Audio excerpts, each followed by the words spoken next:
Hey everyone, and welcome to the first chapter of our story. I'm so glad you're here to begin this journey with me. Find a comfortable spot, maybe grab a warm drink, and let's step into this world together. The air is an oppressive, humid blanket, clinging to your skin and carrying the deep, earthen scent of cold soil finally surrendering. It's a smell you know well, the perfume of a long-awaited thaw. A mix of decay and rebirth that speaks of deep, slow change. You stand in the precise spot where the shadow of the ancient pine stretches longest, a boundary where winter holds its final desperate breath. It's a place of transition, a no man's land between seasons. Here, the air itself feels different, colder by a degree, as if the shadow is more than just an absence of light. It's a physical presence, a remnant of the cold that has dominated the landscape for months. This is where the last patch of snow resides, dirty, crystalline, and shrinking with an almost audible, tired sigh. It's no longer the pristine, fluffy blanket that fell from the sky.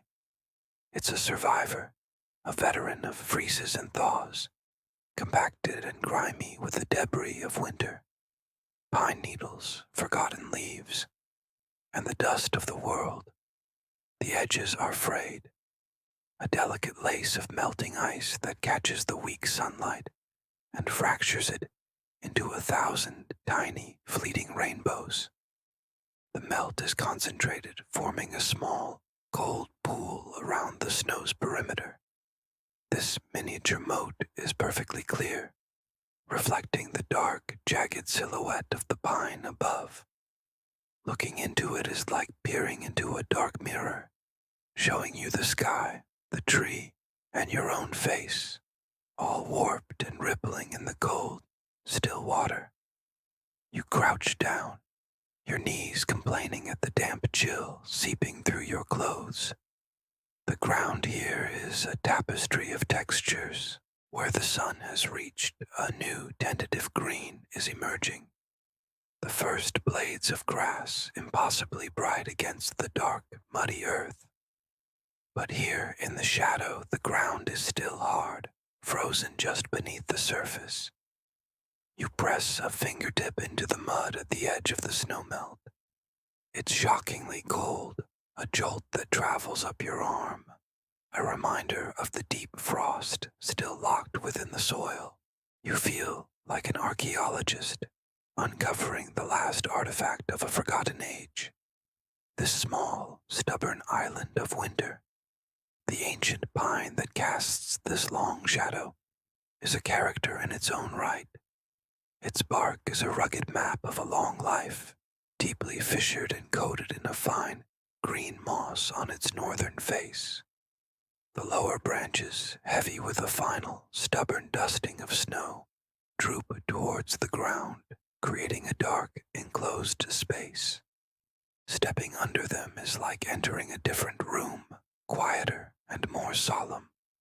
The scent of pine is overwhelming here, sharp and clean, a stark contrast to the damp earth outside its canopy. Needles, shed over countless seasons, form a thick, springy carpet underfoot, muffling your steps. It's a sanctuary, a silent witness to the changing of the seasons, year after year after year. You notice the details of the melt, tiny rivulets like veins on a leaf, spread out from the shrinking patch of snow. They carve miniature canyons in the mud, carrying away bits of grit and organic matter. Following one with your eyes, you see it join a larger stream, which then disappears into a mat of last year's dead leaves. There's a quiet, relentless industry to it all. The sun, even in its pale, early spring state, is a powerful engine, and this melting snow is its work. Every drop of water is a victory for the coming warmth, a small battle won in the great war between the seasons. You can almost feel the tension in the air, the immense, silent struggle happening on a microscopic level all around you. Lifting your gaze, you look beyond the shadow. The rest of the landscape is waking up. The branches of the deciduous trees, which have been stark, skeletal fingers against the gray winter sky, now seem softer. If you look closely, you can see the auras of new life, the buds swelling, some already showing a hint of color. The birdsong is different too. It's no longer the lonely, defiant call of a winter robin, but a complex, overlapping chorus. There's a frantic energy to it, a busyness that speaks of nest building and territorial disputes.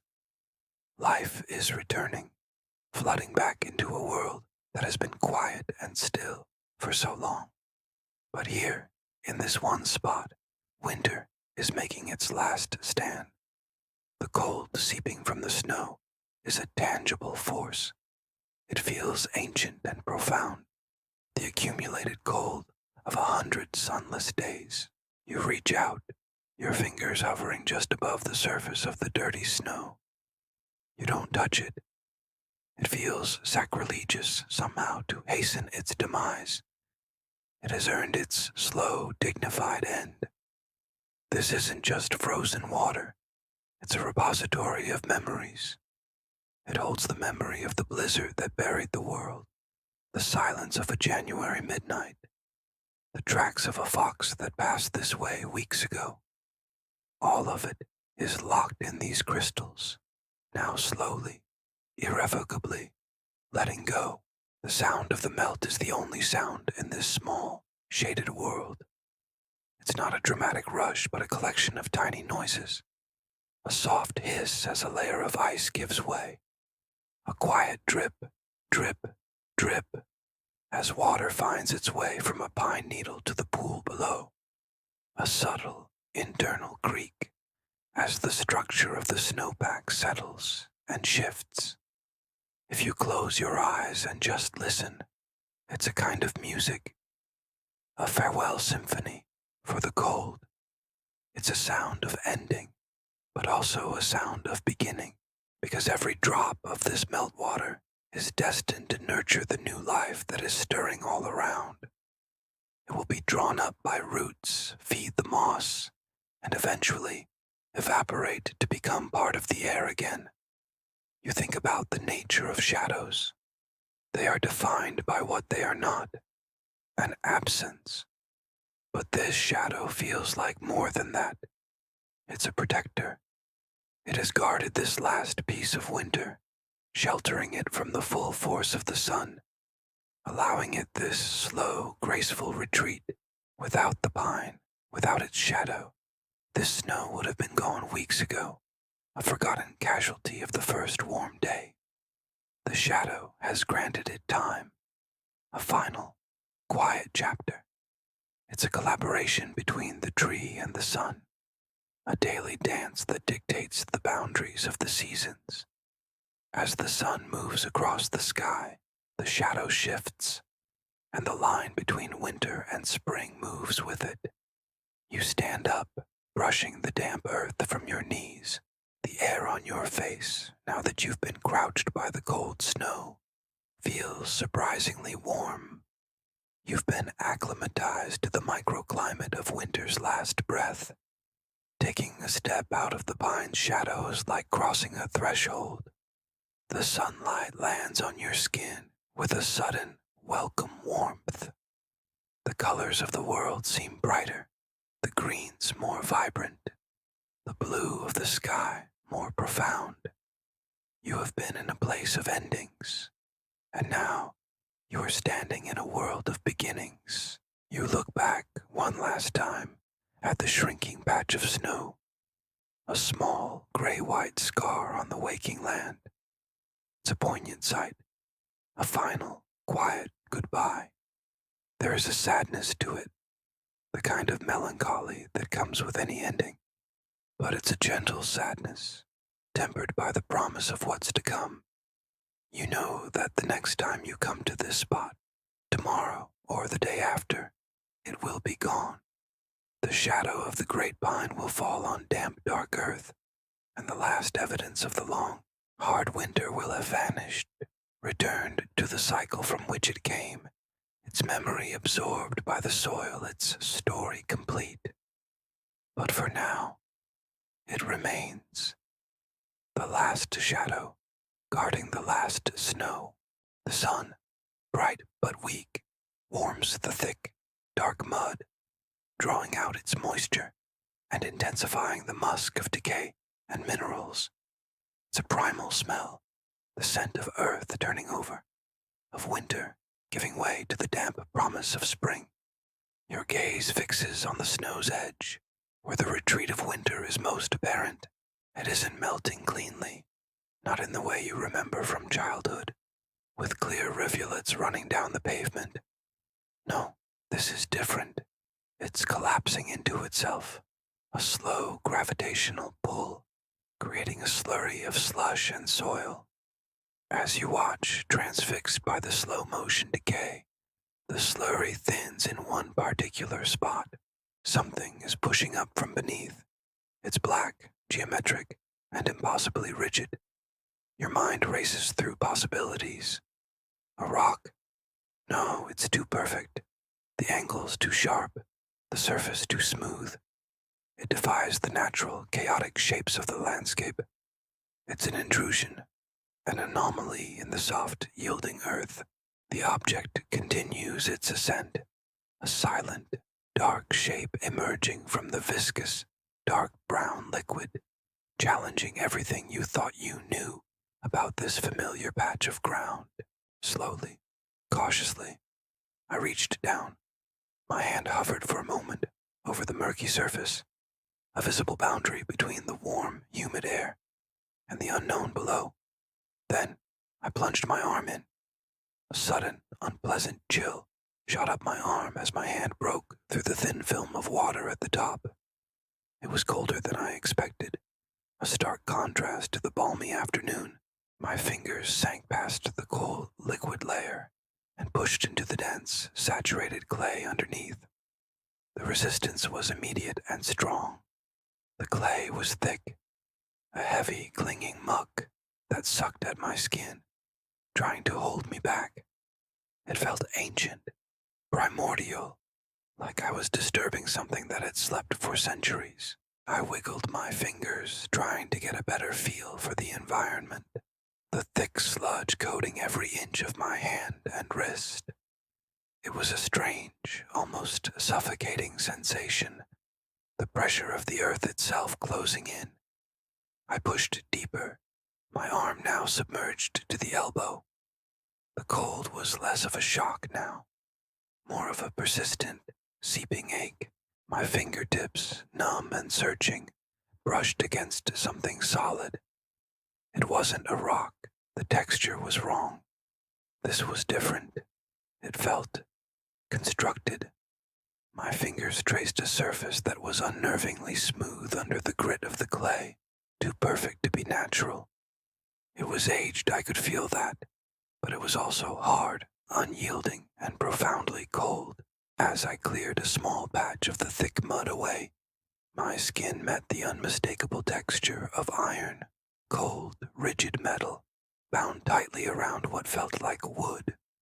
A wave of something, not quite fear, but a deep, resonant curiosity washed over me.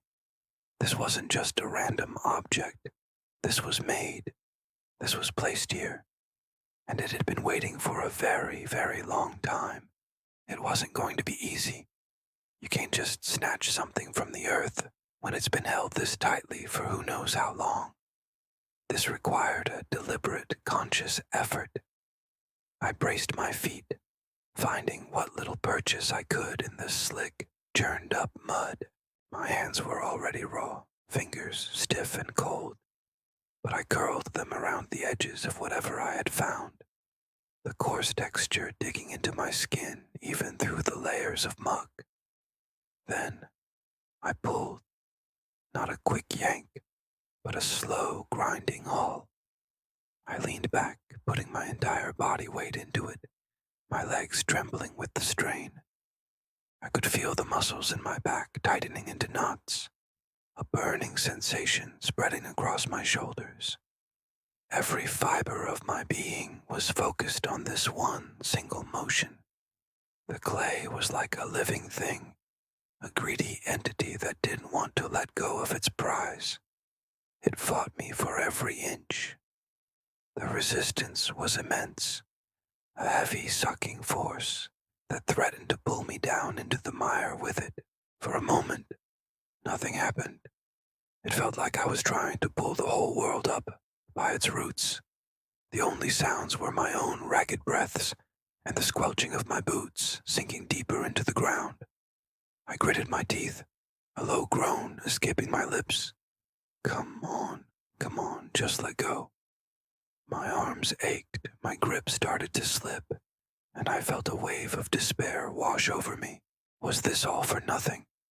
Was it just some immovable rock, a cruel joke played by the landscape? Just as I was about to give up, to let go and collapse into the mud, I felt a subtle shift. A tiny vibration ran up my arms. The resistance lessened, just a fraction, but it was enough. Hope surged through me, a fresh jolt of adrenaline. I redoubled my efforts, pulling with a renewed sense of purpose. And then I heard it. It wasn't a loud crack or a snap. It was a low, disgusting, drawn-out sound. A wet, sickening schlub. It was the sound of a vacuum being broken, of deep, wet suction finally giving way. The earth was releasing its grip. Slowly, agonizingly, it began to emerge from the hole. It was a small, square shape, turning lazily as I lifted it into the pale light. A wooden box.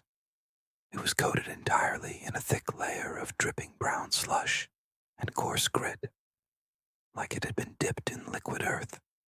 The muck obscured every detail, hiding any carvings, any metalwork, any clue as to its origin. It was just a muddy, rotating cube, dripping sludge back into the hole it had occupied for so long. As I held it, water and silt running down my arms. I couldn't see what it was, but I could feel its weight, its solidity. It was real. It was in my hands. You find a spot of dry, brittle moss nearby and carefully settle the box down. The moment it leaves your hands, you have to steady yourself. It's heavy, unbelievably dense for something so small. Your mind struggles to reconcile the visual of a simple wooden box with the physical sensation of its weight. It feels like solid lead, maybe even something denser, not hollow wood. As you watch, the last of the melting slush runs off its surface, revealing the box's true exterior. The wood is nearly black, polished to a mirror-like smoothness, not by a craftsman's hand, but by decades, maybe centuries, of being compressed by the earth. A surprising deep chill radiates from it, a cold that has nothing to do with the winter air. It's a profound, ancient cold that seems to seep into the very marrow of your bones, even as the sunlight warms your face. You instinctively pull your hand back, a primal warning bell ringing in your mind. This box hasn't just been buried. It feels like it was born from the cold, dark earth itself. You stare at it, the chill crawling up your arm, a sense of deep unease settling over you. What could possibly be inside something that feels so alien, so wrong? Heavy iron bands, corroded to a rough, uneven texture, wrap around the structure like tight, uncomfortable ribs. The iron is icy to the touch and deeply pitted with rust, a network of decay that seems to hold the box together more than the wood itself. The joints are seamless. There is no obvious way in. I trace the lines of these iron ribs, my fingers catching on the jagged edges of rust. They're not just straps. They feel more like a cage, something meant to contain a primal force. Each band is thick, several inches wide, and they cross over one another at seemingly random intervals, creating a chaotic web-like pattern. There are no bolts, no rivets, no welds that I can see. It's as if the iron was poured over the wood while molten and left to cool, shrinking and gripping the box in a relentless, permanent embrace. The cold seeps from the metal, a deep, unnatural chill that has nothing to do with the surrounding air. It's a cold that feels ancient, a cold that has settled into the very atoms of the iron over centuries of darkness. Where the bands intersect, the rust is deepest, forming dark, scab-like formations. It's here that the feeling of containment is strongest, as if these points are nodes of immense pressure, holding back something that desperately wants to break free. Finally, my gaze settled on what had been nagging at the edge of my perception since I first laid eyes on the chest. It was the centerpiece, the feature that demanded attention, yet somehow resisted it until this very moment. A padlock. But this was no ordinary lock hanging from a hasp. It was a massive, ancient thing, set directly into the thick iron front plate of the chest itself, as if it had grown from the metal. The brass it was forged from had long surrendered its golden gleam to the relentless march of time. Now, it wore a coat of dull, chalky green oxidation, a patina that spoke of centuries spent in damp, forgotten places. The surface was a roadmap of history, deeply scarred and pitted with the nicks and gouges of ages. It looked less like something made and more like a relic unearthed from a lost civilization. I leaned in closer, my breath catching in my throat. My fingers, trembling slightly, traced the edges of the formidable mechanism. I was searching for the one thing a lock is supposed to have, the very reason for its existence. A keyhole. My eyes scanned every millimeter of its corroded surface, every groove, every pockmark. There was nothing, just a heavy, solid clasp, seamlessly sealed against the body of the lock. No slit for a key, no hidden button, no discernible seam. A cold dread began to snake its way up my spine. The realization dawned with a chilling certainty. This lock wasn't designed to be opened with a key from the outside. It was either locked from within, an impossible, maddening thought, or it was never meant to be opened at all. It was a seal, a permanent, unbreakable declaration that whatever was inside was meant to stay there, forever. The chest wasn't just a container, it was a prison, and this silent, keyless lock was its eternal warden. With a deep breath, I crouched down, my fingers finding the edges of the box. It's not as heavy as I expected, but it feels dense, solid. I get a firm grip and a lift. The box comes free from its earthen prison with a soft, sucking sound as the last of the soil releases its hold. I hold it loosely in both hands, my heart hammering against my ribs. The dampness from the wood immediately seeps through my gloves, a chilling sensation that travels up my arms. My palms feel clammy and cold, a stark contrast to the warmth of my own skin just moments ago. A new scent hits me then, cutting through the rich smell of the damp soil. It's faint at first, but it grows stronger the longer I hold the box. It's a sharp, metallic odor, the kind that stings the back of your throat. It smells like old pennies, like ancient bronze left to the elements for centuries. It's the unmistakable scent of deep oxidation, of metal slowly surrendering to time and moisture. And that's when a chilling realization dawns on me. A thought so clear and sudden it feels like a physical shock. This box wasn't just buried. The careful placement, the depth, the strange metallic scent. It all points to one thing. This wasn't a hiding place. It was a container. Something was sealed inside, deliberately imprisoned deep within the earth. The question is no longer just what's inside, but why it was so important to keep it locked away. The weight in my hands suddenly feels heavier, not physically, but with the burden of a secret I might not be ready to uncover. You press the box close to your ear, the polished wood cool and smooth against your cheek. The silence in the room feels heavy, a thick blanket you have to push through.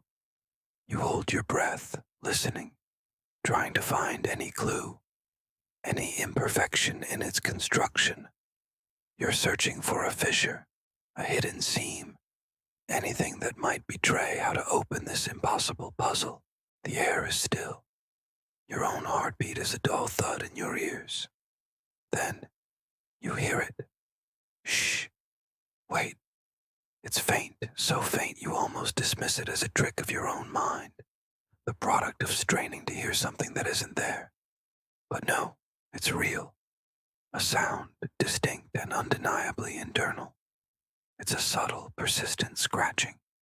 The noise is muffled by the thick, dense wood, but it's unmistakable. It's the sound of something small and sharp being dragged repeatedly across a dry, rough surface. It sounds like tiny, hardened claws scrabbling for purchase, a desperate, rhythmic scrape coming from deep within the box's unyielding confines. The sound is methodical, not frantic. It has a rhythm, a chilling deliberation that sends a cold spike down your spine. Scrape, pause, scrape, pause. It's as if something inside is patiently, tirelessly trying to wear its way out. Or perhaps it's trying to carve a message, a warning from its wooden prison. You shift the box, turning it over and over, pressing different sides to your ear. The sound is always there, a constant, maddening whisper from the heart of the wood. It doesn't change in volume or intensity, just that steady, grating repetition. Your mind races, trying to process what could possibly be making that noise. An insect? No, the sound is too sharp, too intentional for an insect. A clockwork mechanism that's malfunctioned. Maybe, but it lacks the metallic ring of gears. It sounds organic, alive. The scratching seems to mock your efforts. A secret language spoken from a world you can't see. It's a sound that promises something is contained, something that wants to be free. And with every scrape, the mystery of the box deepens, transforming from a simple puzzle into something far more sinister. What in the world is trapped in there? The scratching inside the walls stopped, not faded, not trailed off. It just ceased. The very instant you realized you were truly listening, it was gone. An abrupt, clean cut in the fabric of sound. You strain your ears, trying to catch a lingering echo, a final scuttling whisper. But there's nothing, only silence. This isn't the peaceful quiet of a sleeping house or the dead of night. No, this silence is different. It's an aware silence. It has weight and substance. It feels like a presence in the room, pressing in on you from all sides. You hold your breath without meaning to, a primal instinct to make yourself as small and still as possible. Your heart hammers against your ribs, a frantic drumbeat in the vast, empty concert hall of the quiet. Every nerve in your body is on fire. You focus, trying to pierce the oppressive stillness, trying to hear what comes next. But as you concentrate, the silence only deepens. It grows heavier, more expectant. It's no longer just an absence of noise. It feels like something ancient and vast holding its own breath, waiting for you to make the first move. The terrifying thought dawns on you, cold and sharp as ice. The silence isn't just waiting. It's listening. It's listening back. And it knows you're there. The air thickens, charged with an unspoken question. The familiar shadows in the corners of your room seem to stretch and warp, no longer benign, but hiding something that watches with unblinking patience. You are a mouse frozen under the gaze of a hawk, trapped in a moment that stretches into an eternity. The scratching was unnerving, yes, but this intelligent, predatory silence is 1,000 times worse. It's a direct confrontation, a battle of wills played out in the complete absence of sound. You can feel its focus on you, a cold, analytical pressure against your mind. The silence is a living thing, and it's considering you. It's judging you. The seconds tick by, each one a lifetime. You want to scream, to run, to do anything to shatter this unbearable tension. But you're paralyzed. Your own breath is a prisoner in your lungs. The very act of exhaling feels like it would be a surrender, a signal to whatever is on the other side of this quiet. You're no longer just hearing the silence. You are a part of it, caught in its web. And in that profound thinking quiet, you realize the horrifying truth. The scratching wasn't the threat. It was just a distraction, a knock on the door. The real presence, the intelligent and ancient thing you're now facing, was always here, waiting in the stillness behind the noise. And now, you have its full, undivided attention. The silence isn't an absence of sound anymore. It's a presence, and it's waiting for you to break. The journey inside began not with a key or a latch, but with a sudden, jarring shift in the world around it. The box was lifted, its weight a dense, cold promise in unseen hands. It moved through the cooling afternoon air, a pocket of winter carried through the lingering warmth of the day. The transition from the open expanse to the confines of a room was abrupt. The air grew still, thick with the scent of old wood, dust, and something else. Something like dried herbs and forgotten memories. The light dimmed, a soft, hazy gold filtering through what must have been a window, painting long shadows on the floor. The box had descended, a slow, deliberate lowering. There was a moment of weightlessness, a brief suspension in time, before it made contact with a surface, not the hard, unyielding ground it had known, but something soft, yielding. The whisper of coarse fibers brushed against its metallic skin. It was a thick, dark wool blanket, its texture a stark contrast to the box's own smooth, cold exterior. The blanket lay beside a cold, unused stone hearth, a silent monument to fires long extinguished. The air here was even colder, a permanent chill that seemed to emanate from the stones themselves. Then, a slight adjustment. The hands shifted their grip, moving the box from the gentle cradle of the blanket to the unforgiving surface of the hearth. The sound it made as it landed was not loud, but it was profound. A dull, satisfyingly final metallic thud. The vibration resonated through its entire structure, a deep, internal hum that settled in its very core. The sound echoed briefly in the quiet room, a declaration of arrival. Here. It was here. The journey for now was over. It sat in the encroaching twilight, a dark, silent enigma on the cold stone, waiting.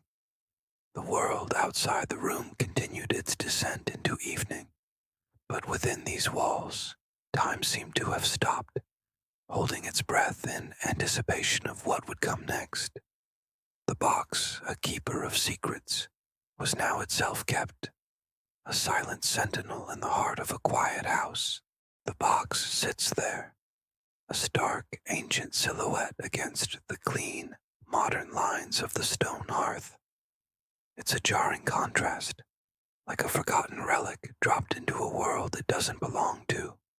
Its very presence seems to bend the light, pulling it inward, creating a halo of unnatural shadow that clings to its edges. It doesn't just block the light, it consumes it. You find your gaze drawn back to the padlock. It's not just a lock, it's a statement. A heavy, sealed clasp of dark, pitted iron, fused shut with age and intention. This wasn't designed for temporary storage, to keep prying eyes out for a season. No, this was meant for permanent containment. A cage. You run your fingers over the cold stone of the hearth, then let them hover just above the box's surface, feeling a strange, almost imperceptible vibration. A low thrum of energy that prickles your skin. The air around it is colder, stiller. It's as if the box has its own atmosphere, its own pocket of time, where the rest of the world ceases to matter. The silence in the room deepens, no longer peaceful, but heavy, expectant. The gentle crackle of the fire you'd built earlier seems a distant memory. Now, only the hushed, oppressive presence of this dark container fills the space. You try to remember the layout of the room before it appeared, but the memory is hazy, as if the box has always been here, waiting. Its existence rewrites the reality around it. You notice that the carvings on its surface are not random patterns. They're a language, but one you don't recognize. Not ancient runes, not hieroglyphs, but something else entirely. Something alien. The symbols writhe and twist, seeming to shift just at the edge of your vision, playing tricks on your mind. Are they just intricate carvings? Or are they moving? You lean closer, your breath fogging in the chilled air. The padlock is the focal point, the heart of this enigma.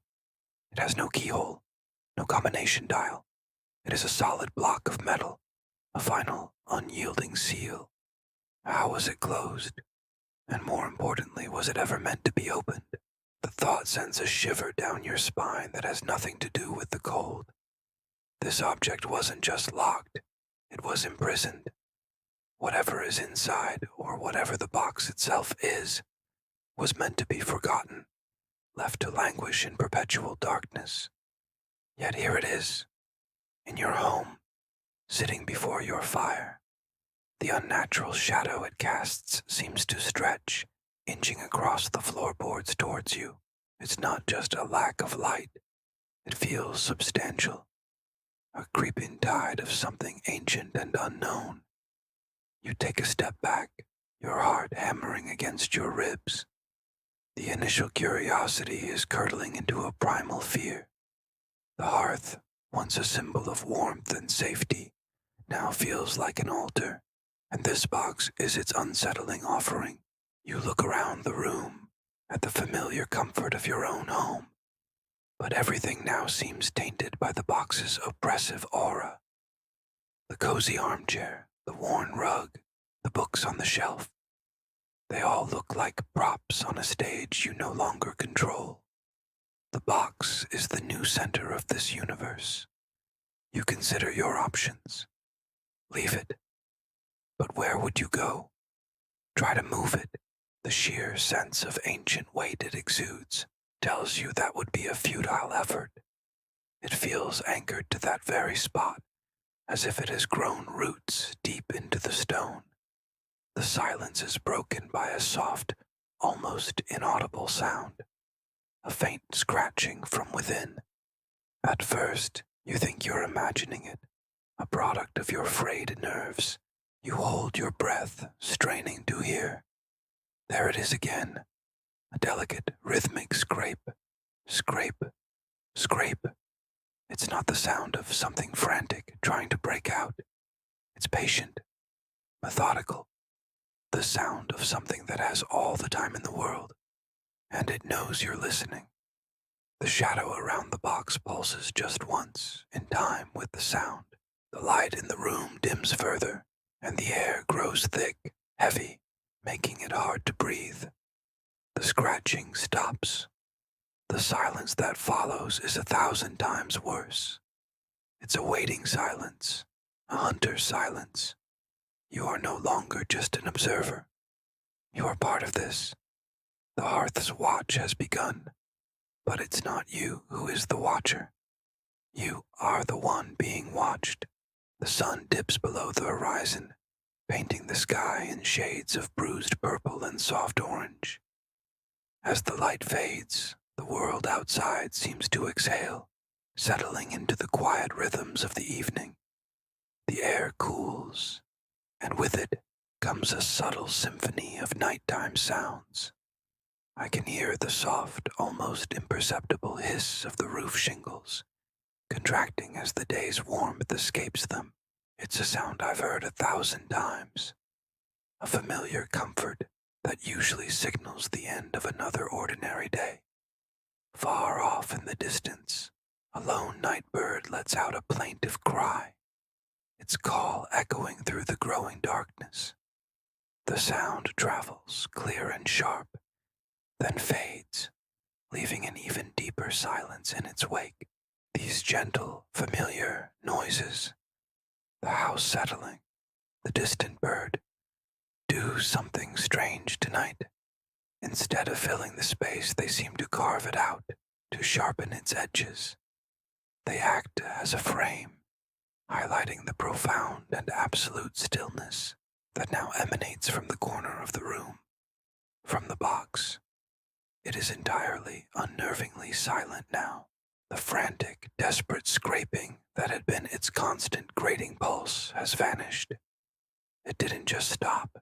It feels as though it was absorbed, swallowed by a silence so complete it has its own weight, its own presence. It's not an empty silence. No, this is a waiting silence, a deep, holding its breath kind of quiescence. The absence of sound is now more terrifying than the noise ever was. Before, there was a struggle, a sign of something trapped, something alive. Now, there is only this heavy, patient stillness. It's as if whatever was inside has finally realized something, has made a decision, and is now simply waiting. The air around the box feels thick, charged with an unspoken potential, and the quiet it projects is a loud, ringing void in the heart of my home. It wasn't a noise that woke me, not a creak of a floorboard, not the whisper of wind against the window pane, not even the distant rumble of a passing truck. No, it was the cold, a sudden, piercing chill that seemed to emanate from the very bones of the house. I was pulled from the depths of sleep into the disorienting darkness of 3 a.m., my body instantly covered in goosebumps beneath the thin sheet. The air in my bedroom was still and comfortable, but a draft, an impossibly cold one, was seeping in from under the door. It was a specific, localized cold, a phenomenon I'd never experienced before. It wasn't due to the general dampness of a winter night, or the result of a window left ajar.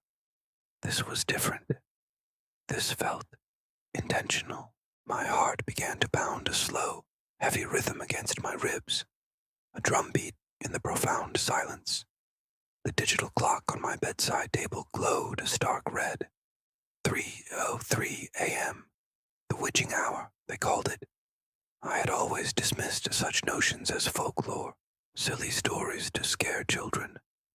But lying there, with that unnatural cold creeping into my room, I wasn't so sure. Curiosity, or perhaps a foolish sense of self-preservation, compelled me to move. I had to know the source of this cold.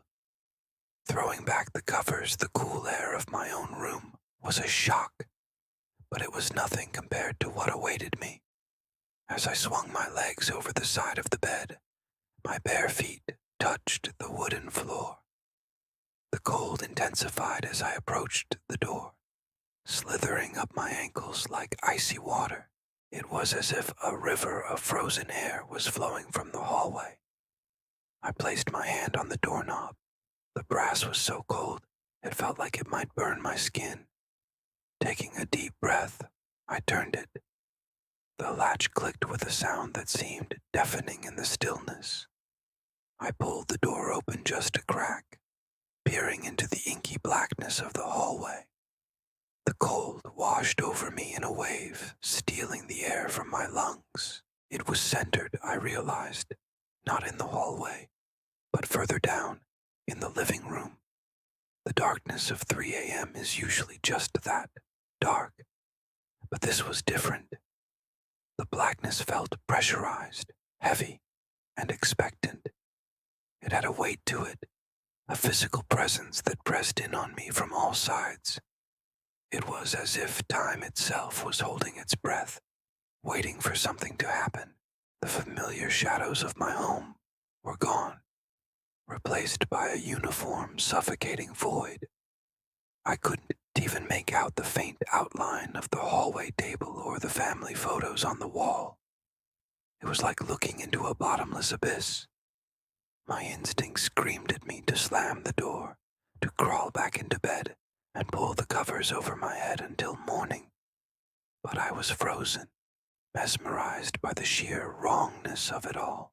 The chill wasn't just a physical sensation anymore. It was an emotional one. It carried with it a profound sense of loneliness, of ancient sorrow. It was a cold that didn't just touch your skin, but seeped into your soul. I took a hesitant step into the hallway. The floorboards, usually prone to groaning under my weight, were silent.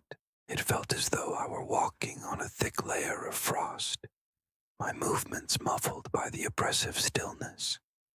Each step I took toward the living room was a battle against my own fear. My breath bloomed in front of my face, white clouds against the impenetrable dark. The temperature was dropping with every foot I moved forward. It had to be near freezing now, an impossibility for an indoor space in the middle of summer. I reached the arched entrance to the living room. The source of the cold was undoubtedly in there. The air flowing out of the room was a tangible force, a current of glacial air that made my teeth chatter uncontrollably. I strained my eyes, trying to pierce the gloom. For a moment, I saw nothing, just more of the same heavy, palpable darkness. It was a void where my living room should have been. My sofa, the coffee table, the bookshelf filled with my favorite novels, all consumed by this unnatural night. Then I saw it, or rather I sensed it, a subtle shift in the darkness, a patch that was somehow blacker than the rest, a concentration of the void in the center of the room, right where my favorite armchair usually sat. It wasn't a shape, not really. It was more like an absence of light, an absence of space, a hole in the fabric of the world. And the cold. Oh, the cold. It was pouring from that spot, a focused, directed stream of absolute zero that made the air around it shimmer, even in the darkness.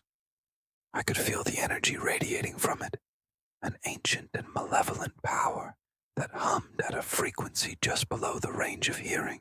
It was a sound I felt in my bones, a vibration that resonated with the deepest, most primal part of my brain, the part that knows true fear. My body was screaming at me to run, to flee, to get as far away from this house as possible. But my feet were rooted to the spot. I was transfixed by that patch of deeper darkness. It seemed to be drawing me in, pulling at my consciousness, whispering promises of secrets hidden in the cold and the dark. The oppressive weight in the air intensified, making it hard to breathe. My lungs burned with each frigid inhalation.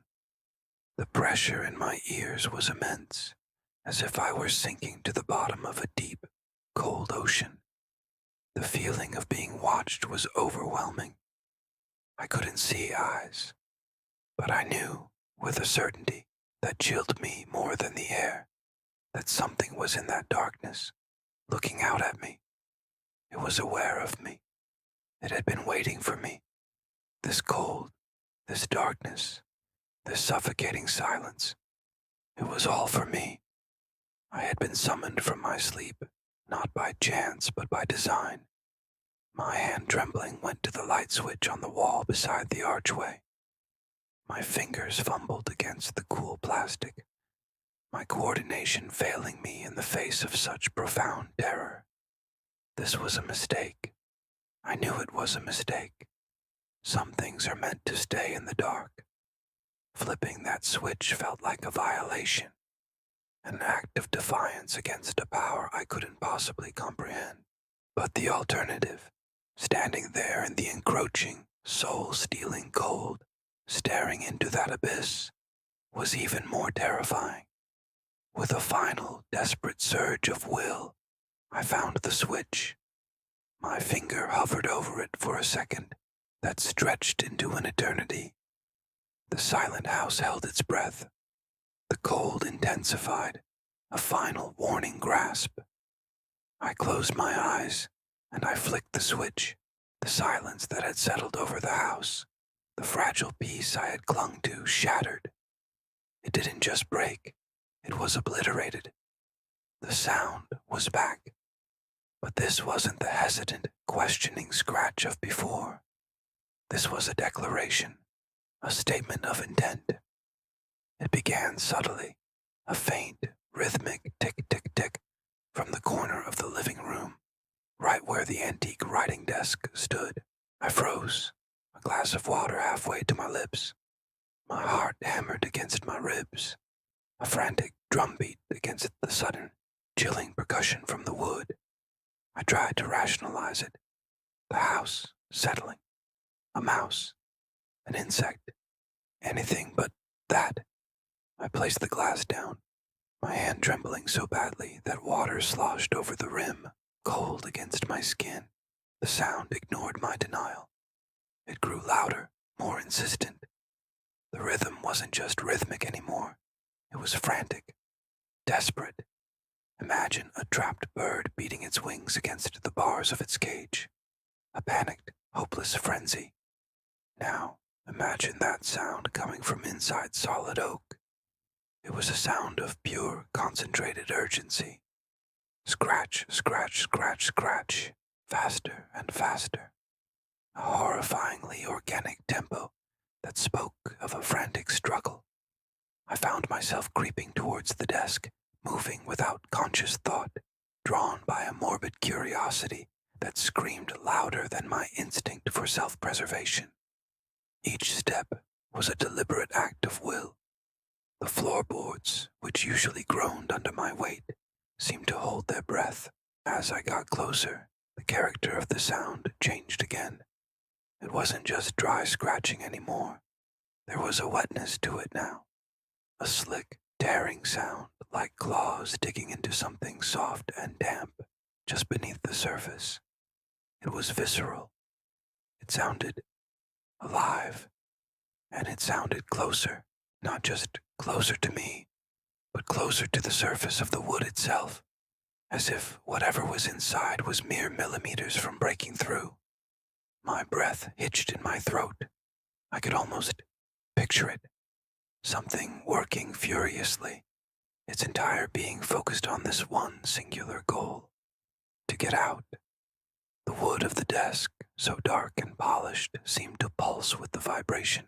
I leaned in, my ear just inches from the surface, against all better judgment.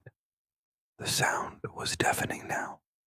A miniature contained a storm of furious activity. It was a sound of frantic labor, of something clawing its way through the very fibers of its prison, splinter by splinter. The wet, tearing noise was more pronounced, a sickening squelch that accompanied the rapid scraping. It conjured images of splintered wood mixing with something else, something organic. I backed away, a cold sweat breaking out across my forehead. This was different. Before, the sound felt like a question, a ghostly echo. Now, it felt like a countdown. The urgency was palpable, a tangible force in the room. It felt like the thing inside the desk knew I was there, knew I was listening, and its frantic efforts were escalating in response to my presence. It was no longer a haunting, it was a siege. The sound wasn't just a noise anymore. It was a promise that whatever was trapped inside that desk was coming out. And the speed, the wetness, the sheer undiluted desperation in that sound told me it was going to happen very, very soon. The silence I had craved was now a distant memory, replaced by the terrifying certainty of what was to come. The scratching was no longer a mystery to be solved. It was a threat, and its deadline was rapidly approaching. The silence of the room was a fragile thing, a thin sheet of glass that shattered the moment the scratching started again. It wasn't random this time, not a skittering sound that could be dismissed as a rat or the house settling. No, this was deliberate, rhythmic, and coming from a very specific place. I leaned closer, my breath held tight in my chest, my ear hovering just inches above the chest's lid. The sound was undeniably focused, originating from the exact center of the heavy wooden plank, directly beneath the dark, corroded mass of the iron clasp. It was as if whatever was inside was trying to communicate, or more unnervingly, trying to point to the lock that held it captive. My mind raced, trying to reconcile the sound with what I thought I knew about the chest. The old wood, the iron fittings, the dust of ages. It all spoke of something ancient and inanimate. But this sound was alive. As I listened, the quality of the noise began to shift in my perception. It wasn't the dry, splintery scrape of a claw on old timber. It was something else entirely. The texture of the sound was different, deeper, more resonant. It was the sound of something sharp dragging across a dense, fibrous surface, almost like tough leather or thick, cured hide. It was less like wood and more like a membrane, stretched, taut, and resisting the intrusion. Each scrape was a methodical, drawn-out affair, a rasping journey of a few inches, and at the end of each one there was a tiny, almost imperceptible noise that sent a shiver down my spine. It was a microscopic chick, a sharp, punctuated stop. It wasn't the sound of a tool slipping. It was the sound of impact. It was the sound of the sharp point digging in, meeting resistance, and then stopping abruptly, as if the effort was too great, or as if it was preparing for the next stroke. Scrape, chick, scrape, chick. The rhythm was maddening, a slow, torturous beat, counting out the seconds in the suffocating stillness of the attic. I pulled back, my heart hammering against my ribs. What kind of material makes a sound like that? A dense, fibrous membrane. The words formed in my mind, and with them came a cascade of horrifying possibilities. It wasn't wood being scratched. It was something else, something organic, something that once had life, or perhaps still did. The chick was the punctuation mark to a sentence I couldn't understand, a sound of determined, persistent effort against a barrier that was both physical and, I was beginning to suspect, biological. The sound stopped again, plunging the room back into a heavy, expectant silence, but the echo of it remained, imprinted on my hearing. Scrape, chko. I stared at the iron clasp, its rust-pitted surface seeming to mock me. The focus was there, the source was there. Whatever was inside wasn't just randomly clawing at the walls of its prison. It was working on something specific, something right under the lock. Was it trying to weaken the lid? Or was it trying to get through something else entirely? A secondary barrier hidden within the construction of the chest. I imagined a sharp point, a nail or a shard of bone, digging relentlessly into that strange, leathery surface. The image was so vivid, so visceral, that I could almost feel the resistance, the slight give of the membrane before the final, jarring impact. The thought was nauseating. The chest was no longer just a mysterious antique. It was a container, a vessel holding something that was actively, methodically trying to get out. The air grew thick and heavy, each particle seeming to vibrate with the ghost of that sound. I knew I couldn't leave it alone. The focus of the sound was a clue, a breadcrumb leading me deeper into the mystery, and I had to follow it, no matter how terrifying the destination. The scraping began again, a little faster this time, a little more frantic. Scrape, scrape, chike. It knew I was listening. It was calling to me. You approach the hearth, your bare feet cold on the wood floor. The silence in the cabin is thick, a heavy blanket that smothers every tiny sound. Outside, the world is waking up to a tentative spring, but in here, winter still holds its breath. Each step you take feels deliberate, measured, as if you're walking on sacred, or perhaps cursed, ground. The floorboards don't even creak beneath your weight. It's as if the house itself is holding its breath with you. Leaning in close to the hearth, you feel it instantly. A cold, clammy aura radiates from the ancient wood of the mantelpiece. It's a chill that is independent of the room's temperature, an inner cold that has defied the spring thaw. You run your hand over the rough-hewn surface, and the sensation is startling. It's not just the cold of inanimate material. It feels deeper, like touching something that was once alive and has been frozen from the inside out. It's a damp, bone-deep cold, the kind that seems to cling to your skin and seep into your very marrow. Your gaze follows the intricate carvings that snake across the mantel. They're unlike anything you've seen before. Not the simple, rustic patterns of a woodsman, but something older, more complex. The lines twist and turn, forming shapes that are almost, but not quite, recognizable. They seem to shift and writhe at the edge of your vision, playing tricks on your eyes. You trace one of the deeper grooves with your fingertip, the cold intensifying under your touch. It feels like tracing the vein of some long-slumbering creature.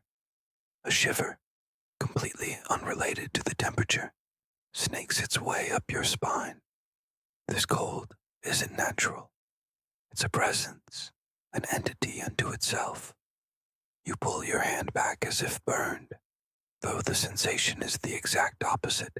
The air around the hearth is stagnant and heavy, thick with the smell of old stone, damp earth, and something else, something faintly metallic, like old blood or rust. It's the scent of things long forgotten, of secrets buried deep within the cabin's foundation. You press your palm against your own arm, trying to chase away the lingering chill, but it persists, a phantom touch that won't fade. Looking into the dark, cavernous fireplace, you see nothing but soot and shadow. No embers glow, no hint of a recent fire. Yet, this profound cold emanates from it, a constant, silent exhalation. It's a focal point, a heart of ice in the center of the wooden home.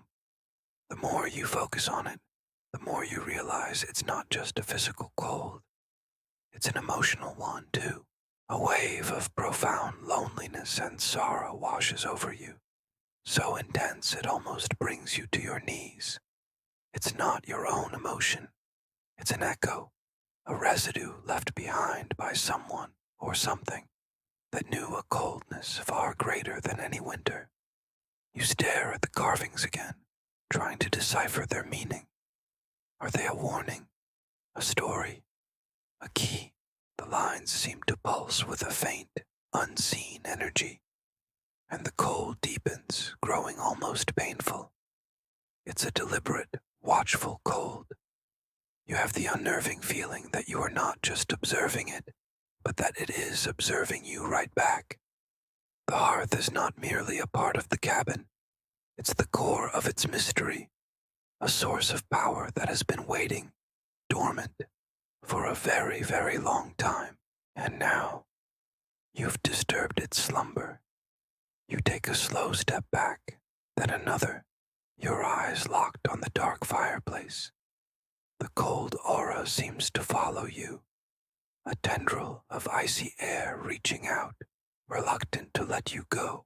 The feeling of being watched intensifies, and you can almost hear a whisper in the oppressive silence, a wordless sound that speaks of long, lonely years, and a hunger that has never been sated. The mantelpiece stands silent and imposing, its ancient wood holding the memory of a chill that time itself cannot warm. You know, with a certainty that freezes your blood, that you've just touched the true heart of this place, and it is a heart made of solid ice. The room feels different now. The cozy illusion has been shattered, replaced by a stark and threatening reality. The cabin is not a shelter, it's a vessel. It holds this cold, this sorrow, this waiting presence, and you are trapped inside with it. The wooden walls that once seemed protective now feel like the ribs of a cage. The silence is no longer peaceful. It's the quiet of a predator before it strikes. Every shadow seems to deepen. Every corner holds a new, unseen threat. The chill from the hearth has spread, not just through the room, but through you. It's a part of you now, a shard of ice lodged deep within your soul, a constant reminder of the ancient cold you have awakened. You look around the small space, and for the first time, you feel a primal, gut-wrenching fear. You are not alone in this cabin. You were never alone. The silence in the room stretched, becoming a presence in itself, a heavy blanket that smothered every other sensation. My ears, strained from listening for the faintest anomaly, began to invent noises. The creak of a floorboard upstairs, the distant hum of the refrigerator, the gentle sigh of the wind against the window pane. I was on the verge of dismissing the entire episode, of chalking it up to an overactive imagination, fueled by lack of sleep and too much coffee. My nerves were frayed, my mind playing tricks on me. That had to be it. I took a deep breath, ready to push back from the table, to declare the night a loss and seek the solace of my bed. And then it happened again. This time, there was no mistaking it. It was not a product of my weary mind, nor was it a mundane household sound. It was a hiss, a dry, rattling exhalation, so quiet it was almost a ghost of a sound. It was as if someone with lungs full of sand and dust had tried to whisper a secret.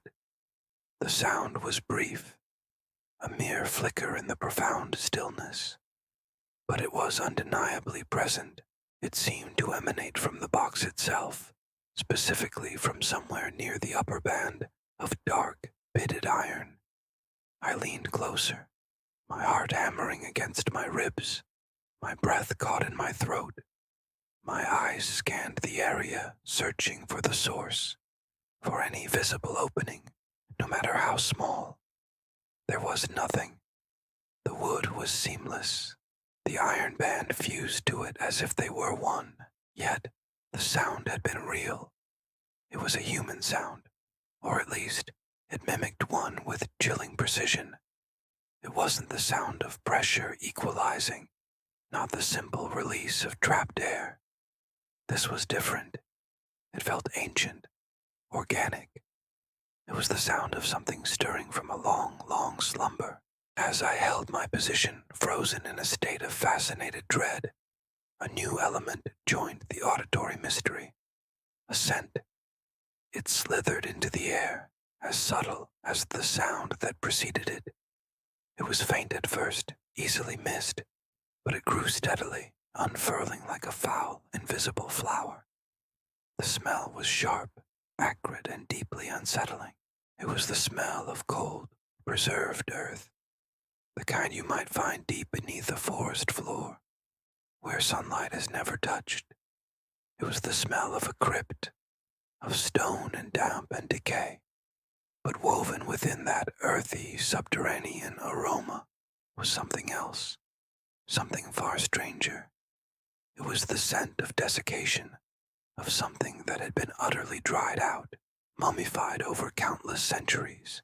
It smelled of brittle leaves, of ancient parchment, of a body from which all moisture had been leached, leaving only a dry, papery husk.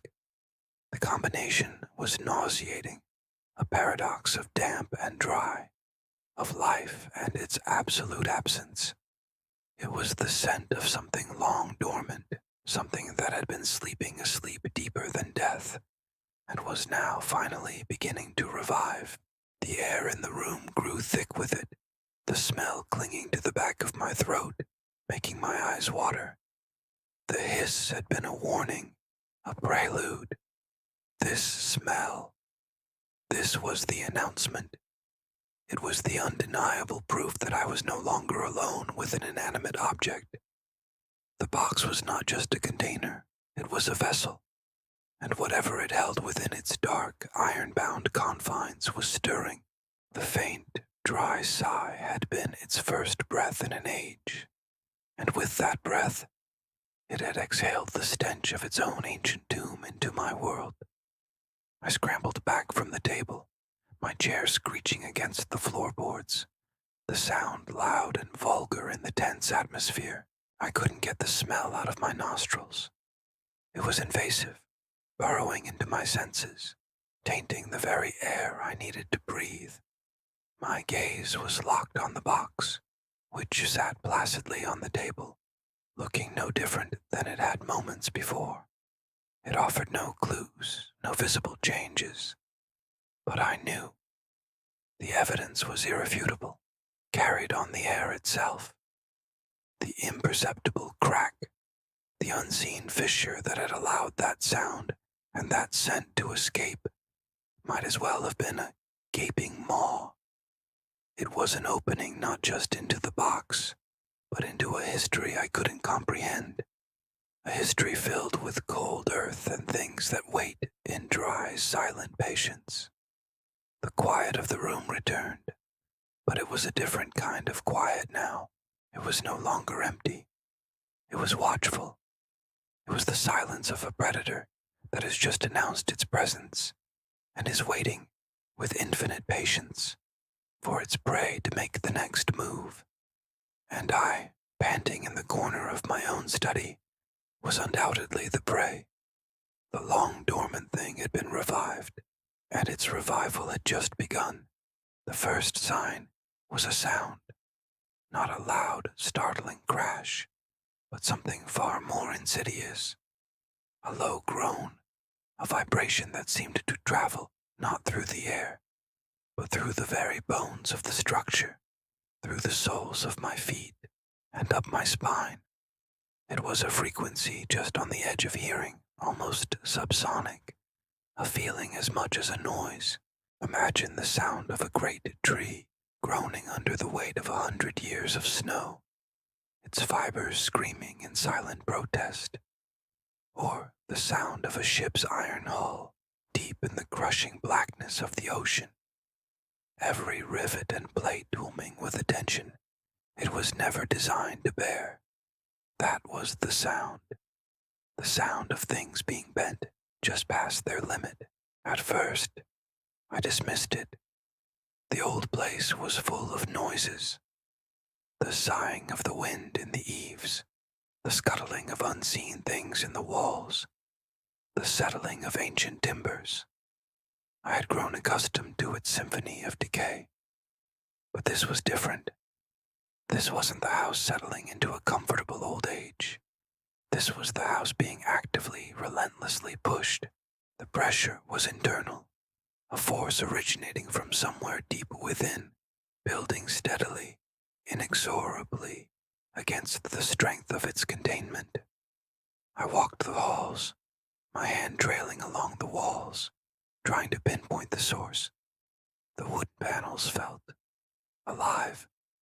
They hummed with a low-frequency energy, a resonant thrum that vibrated against my palm. In the great hall, I stopped and listened. The air itself felt thick, heavy with an unseen weight. The groan intensified, a long, drawn-out complaint of stressed iron and tortured wood. It was a sound that spoke of immense force, of a slow, deliberate application of power that was testing every joint, every nail, every single point of connection. The great iron bands that wrapped around the central support beams, once dull and inert, now seemed to shimmer with a strange tension. I could almost see the microscopic fractures spreading across their surface, hear the metallic crystals screaming as they were torn apart.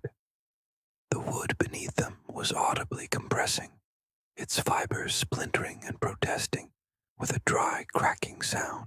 It was the sound of a trap being slowly, painstakingly set, the spring being wound tighter and tighter, click by agonizing click. I moved towards the sealed chamber, the place we had all agreed was the source, the epicenter of the anomaly. As I drew closer, the sound deepened, the low groan becoming a more distinct, guttural rumble. It was no longer just the structure groaning. It was something in the structure, a presence. The pressure was not just physical, it was palpable, a psychic weight that pressed in on my temples. The air grew colder, and the low rumble seemed to synchronize with the panicked beating of my own heart. I placed my ear against the heavy, iron-bound door of the chamber. The vibrations were intense, rattling my teeth. The sound from within was a symphony of stress. It was the groaning of the iron bands, the splintering of the wood. But there was something else now, too. A wet, tearing sound, like cartilage being pulled from bone. And beneath it all, a steady, rhythmic pulse. A heartbeat. A slow, impossibly powerful beat that was driving the pressure, pushing outwards, testing the limits of its prison. It was no longer just the sound of materials under duress. It was the sound of something waking up, something immense and ancient, flexing its muscles after a long slumber. The groan of the iron was its stretching yawn. The cracking of the wood was the popping of its joints, and the pressure, the relentless, building pressure, was the slow, deep inhalation before a scream. It was testing the walls, feeling for a weakness, for the slightest crack in its containment. And the sounds, the terrible, promising sounds all around me, told me that it was close, so very close to finding one. I backed away from the door, the rumble echoing in my chest. The entire building had become a pressure vessel, a bomb waiting to detonate. The subtle, almost subsonic groan had become a clear and present warning. It wasn't a question of if it would break free, but when. The sounds told a story of impending failure, of a dam about to burst. Every creak, every pop, every low resonant hum was another tick of the clock. The pressure was building, and the sounds were the countdown. A countdown to something being released, something that had been held back for a very, very long time. The house was groaning its last warnings, but I had a chilling feeling it was already too late to listen. The slow, patient force had found its purchase.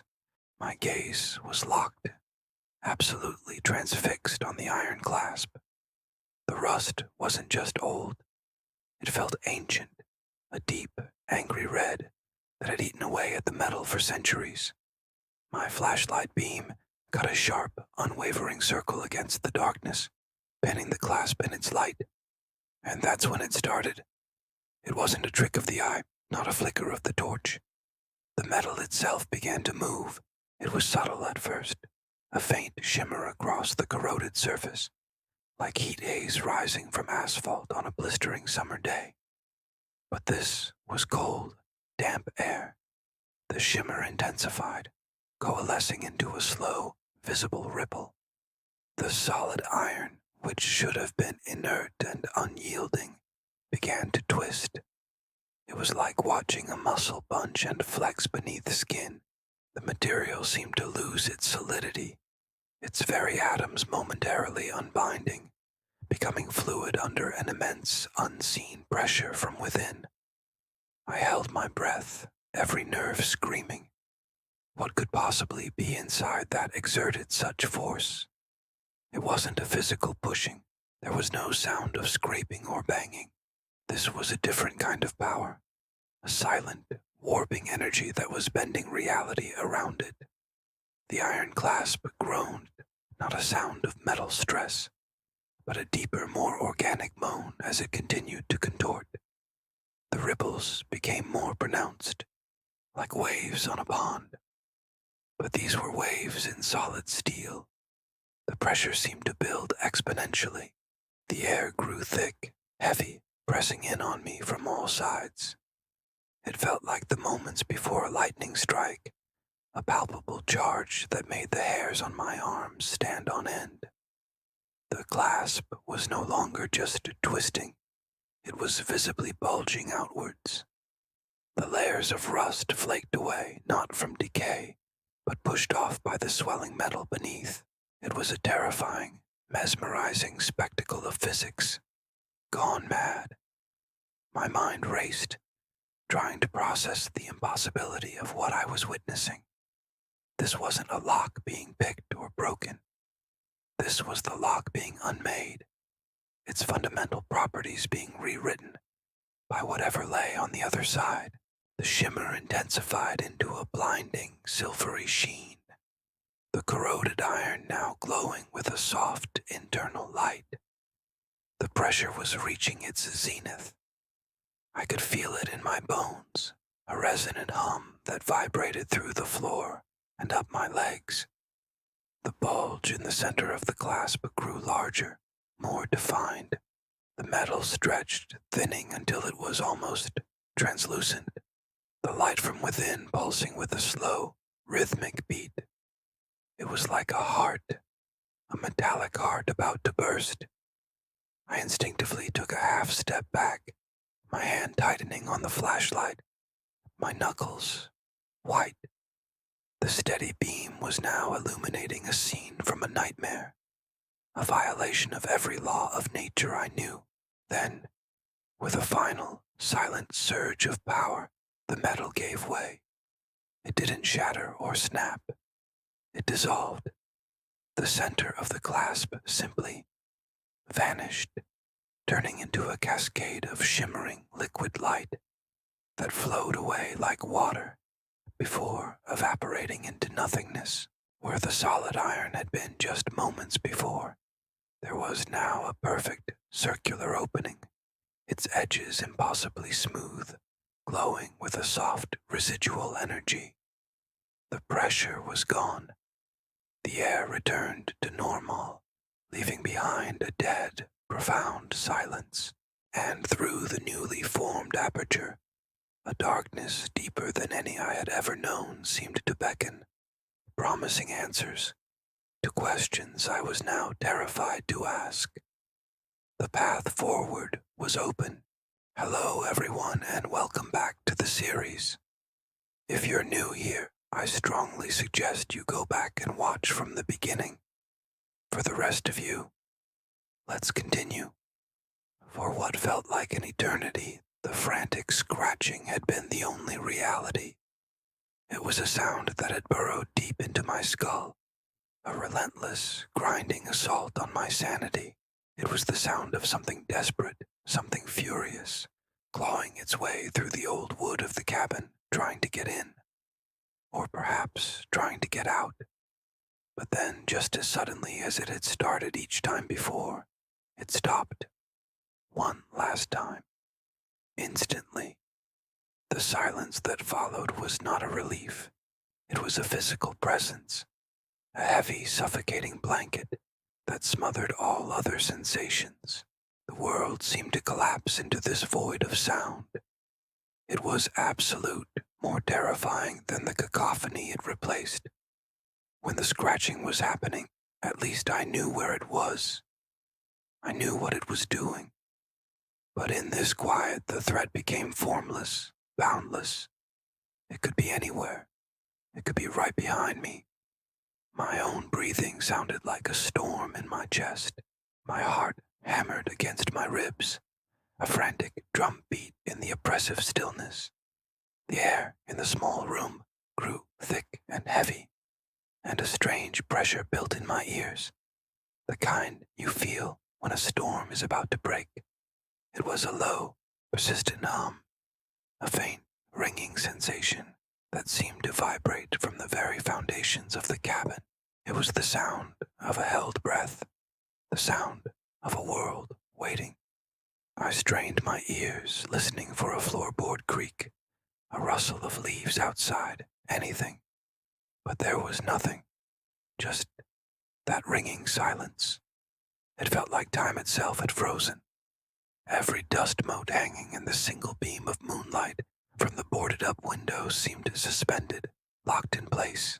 My focus narrowed until the entire universe was just this room, this silence, this feeling of an immense, unseen weight pressing in from all sides. It was a cold, sharp focus, like the moment before a lightning strike. All the fear, all the panic, it all crystallized into a single point of dreadful clarity. This wasn't a pause. It wasn't a retreat. This was the moment before the inevitable. The scratching had been a question, a demand. The silence was the answer. It was the final warning, a signal that the rules had changed. The game of cat and mouse was over. Whatever was out there had made its decision. I found myself holding my breath, my knuckles white as I gripped the rusty old fire poker I'd been clinging to for hours. My eyes darted around the room, trying to pierce the deep shadows that clung to the corners. Shadows that now seemed deeper, more solid than before. They seemed to pulse, to shift, as if they were alive, breathing in time with that silent, ringing hum. The cold wasn't just in the air anymore. It was seeping into my bones. A primal chill that had nothing to do with the night temperature. It was the cold of absolute dread. The rational part of my brain, what was left of it, screamed at me. It told me this was it. The scratching was the warning bell, the overture. This silence. This was the main event. It was a quiet declaration of intent. No more games, no more terrorizing from a distance. The time for scratching at the door was over.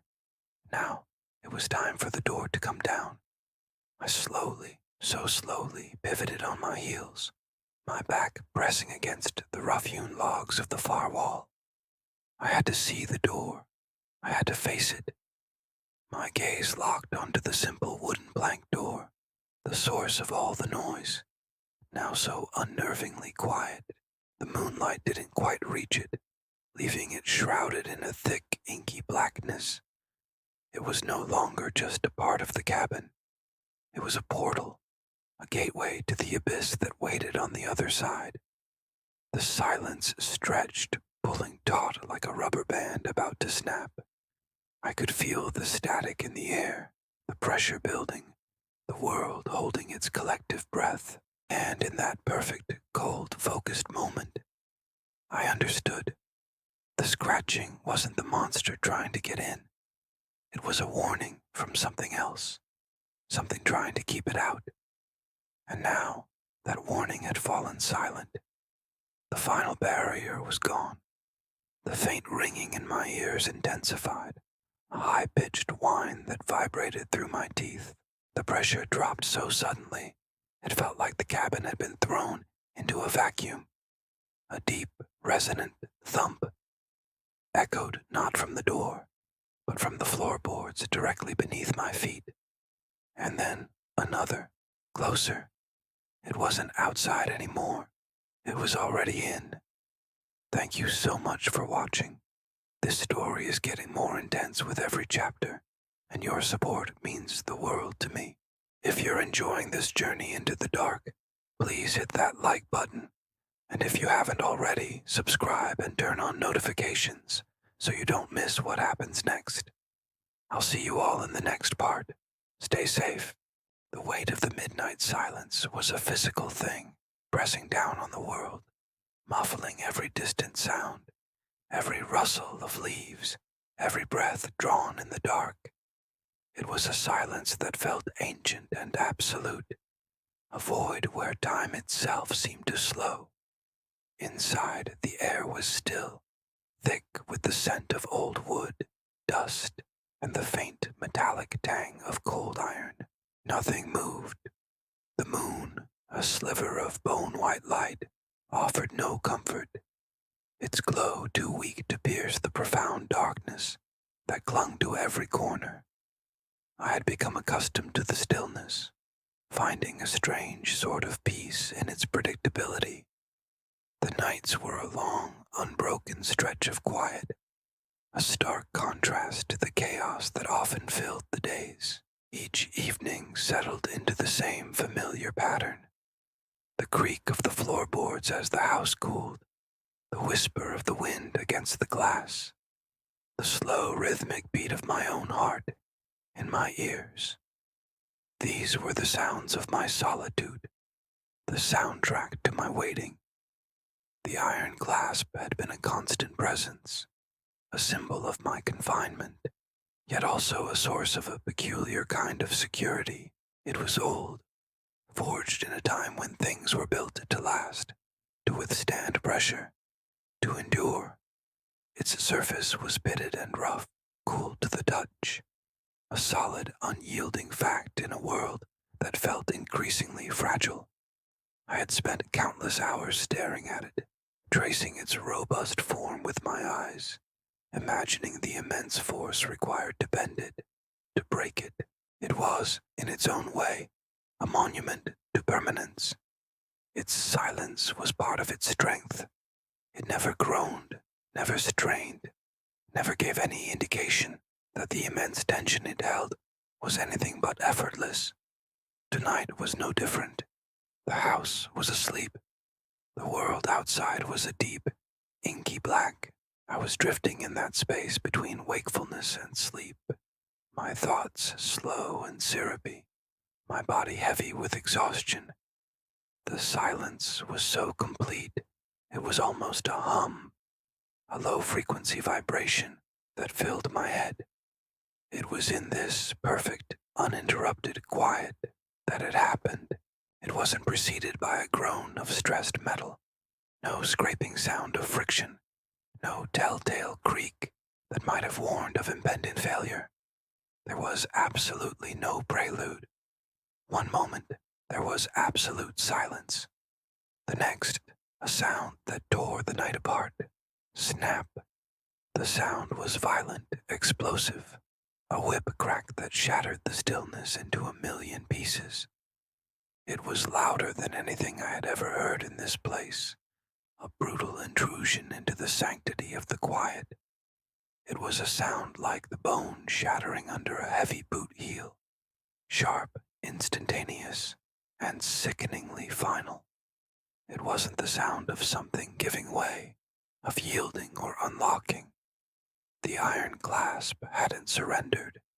It had simply broken, snapped clean through. The echo of it was immediate and physical, a shockwave that slammed into my chest and made my heart lurch, then hammer against my ribs like a trapped bird. Adrenaline, cold and sharp, flooded my veins, chasing away the last vestiges of drowsiness.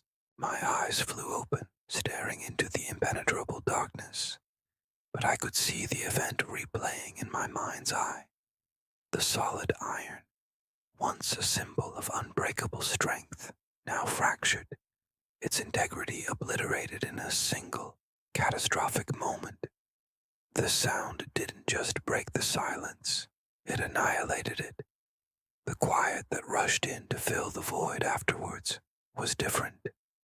It was no longer peaceful. It was a tense, listening silence, charged with the energy of what had just occurred.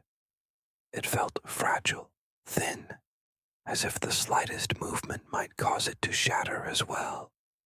Every nerve in my body was on fire, every sense straining to decipher the aftermath. I remained frozen, scarcely breathing. My ears rang with the ghost of the sound, that sharp, percussive crack, a sound of finality, a sound of change. It was a punctuation mark at the end of a long, drawn-out sentence, and its meaning was terrifyingly clear. Something that was meant to be permanent was gone. Something that was supposed to hold had failed. In the profound darkness, a new reality began to dawn. The sound wasn't just the breaking of a physical object. It was the breaking of a promise, the snapping of a chain that had bound my world together. The silence that followed was not empty. It was filled with a terrifying new possibility. The sound had been a declaration, a conclusion, and perhaps a beginning. The night was no longer still. It was waiting, holding its breath, just as I was. And for the first time in a very, very long time, I had no idea what would happen next. The finality of that snap was not an ending.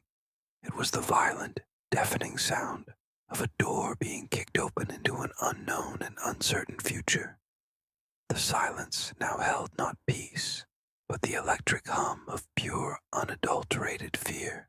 The heavy lid of the box shifts. It's not a slow, creeping movement, but a violent, sudden jump. Just a fraction of an inch, but enough. A sharp, cold puff of dusty air erupts from the gap, carrying a scent I've never encountered before. The smell of deep mineral, of earth that hasn't seen the sun in millennia. The box, solid and ancient, wobbles for a terrifying second on the cold stone floor, its immense weight threatening to topple.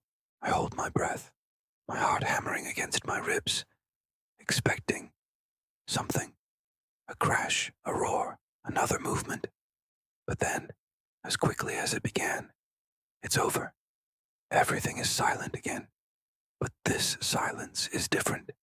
It's heavier, more complete, more absolute than the silence that came before. It's as if the brief, violent motion has sucked all the sound, all the air, all the possibility from the room, leaving behind a vacuum of pure, suffocating stillness. I find myself frozen in place, my eyes locked on the thin, dark line that now separates the lid from the body of the box. That sliver of black is a new reality. Before, the box was a single sealed object. A mystery, yes, but a contained one. Now, it's a thing with a potential opening.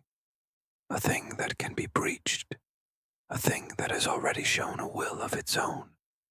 The dust that puffed out has settled, but the smell remains, clinging to the air.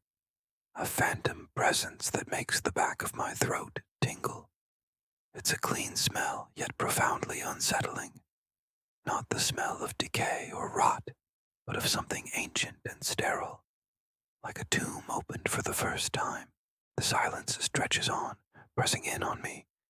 It feels watchful. The box itself seems to be listening, waiting. Did I imagine it? The wobble, the puff of air. No, it was real. The proof is right there in that hair-thin shadow line, a dark smile on the face of the monolith. My mind races, trying to process the event. What could cause such a thing? A change in pressure? A tremor in the earth I didn't feel? Or was it something inside? The thought sends a fresh jolt of cold through my veins, colder than the air that escaped the box. The idea that something within that stone prison is alive, or at least active, is a possibility I hadn't truly allowed myself to consider until now. I had treated it like a puzzle, an archaeological curiosity. But this changes everything. This wasn't a passive object. It was reactive. It responded. But to what? To my presence, to my touch, to the light I brought into this cavern. The weight of the silence seems to increase with every passing second, a physical pressure on my eardrums. I strain my ears, listening for a repeat performance, for a scrape, a click, anything. But there is nothing, just the profound, unbroken quiet, and the new, terrible knowledge that the box is not as dormant as I believed. Slowly, cautiously, I begin to move again. My limbs feel stiff, reluctant. Every step I take is deliberate, measured, my boots making no sound on the dusty floor. I circle the box, keeping a respectful distance, my flashlight beam tracing its edges. I examine the line where the lid shifted. It's uniform, precise. The gap isn't wider in one place than another. It's as if the entire lid lifted perfectly vertically and settled back down, just slightly off-center. There are no scrape marks, no signs of friction. It was a clean, impossible lift. How? The lid must weigh tons. No mechanism I can conceive of could produce such a movement without noise, without machinery. It defies physics as I understand it. The silence continues to dominate, a heavy blanket over the scene. It's a silence that feels ancient, a silence that belongs to the box, and I am merely an intruder in its domain. I stop my circling and just stand there, staring. My initial excitement, the thrill of discovery, has evaporated, replaced by a much more primal emotion, dread. This isn't just a historical artifact. It feels purposeful. The shift wasn't random. It was a communication, a warning, or perhaps an invitation. The mineral smell is starting to fade, but the memory of it is burned into my senses. It spoke of immense age, of things buried and forgotten, of forces that operate on a geological timescale. I look around the chamber, at the walls carved with symbols I can't decipher. Are they telling the story of this box? Are they instructions? Or are they warnings to stay away, to leave this place undisturbed? The stillness is unnerving. It's the kind of quiet that precedes a storm, a tension in the air so thick you can almost taste it. The box sits there, impassive, its secret held just a little less tightly than before. My hand goes to the small toolkit I carry. A crowbar, a hammer, utterly useless against this thing. Bringing tools here felt proactive, smart. Now it feels laughably naive, like bringing a toy shovel to excavate a mountain. Whatever is at play here is beyond brute force. The brief, violent event has recontextualized everything. I'm not an explorer uncovering the past. I'm a child poking a sleeping giant. The silence is the giant's slow, deep breath. The box's sudden movement was its stirring in its slumber, and I am the fool who disturbed it. I back away slowly, my eyes never leaving the stone monolith.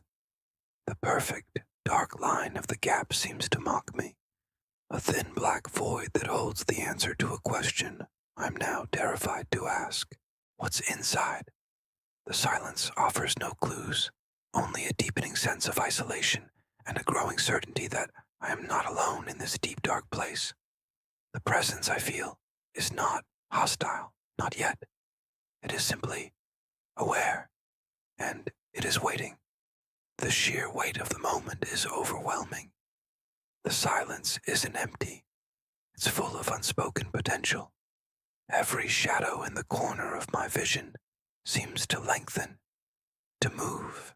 The air is thick with anticipation. The box just sits, a monument to the unknown. The shift has changed the dynamic entirely. I'm no longer in control of this situation, if I ever was. I'm a participant in something that started long before I was born, and will likely continue long after I am gone. The cold puff of air was the exhalation of an ancient lung, and the silence that followed is the intake of breath, a pause before the next action. My own breathing is shallow, ragged in the crushing quiet. I need to think, to make a plan, but my thoughts are scattered, consumed by the image of the lid jumping, the smell of deep earth, and this all-encompassing watchful silence. The box remains still. It has made its move. Now, it seems, the next move is mine, and I have no idea what it should be. The silence presses in, heavier and more complete than anything I have ever known. The beam from my flashlight sliced through the oppressive darkness, a nervous, trembling blade of light against the inky black of the old house.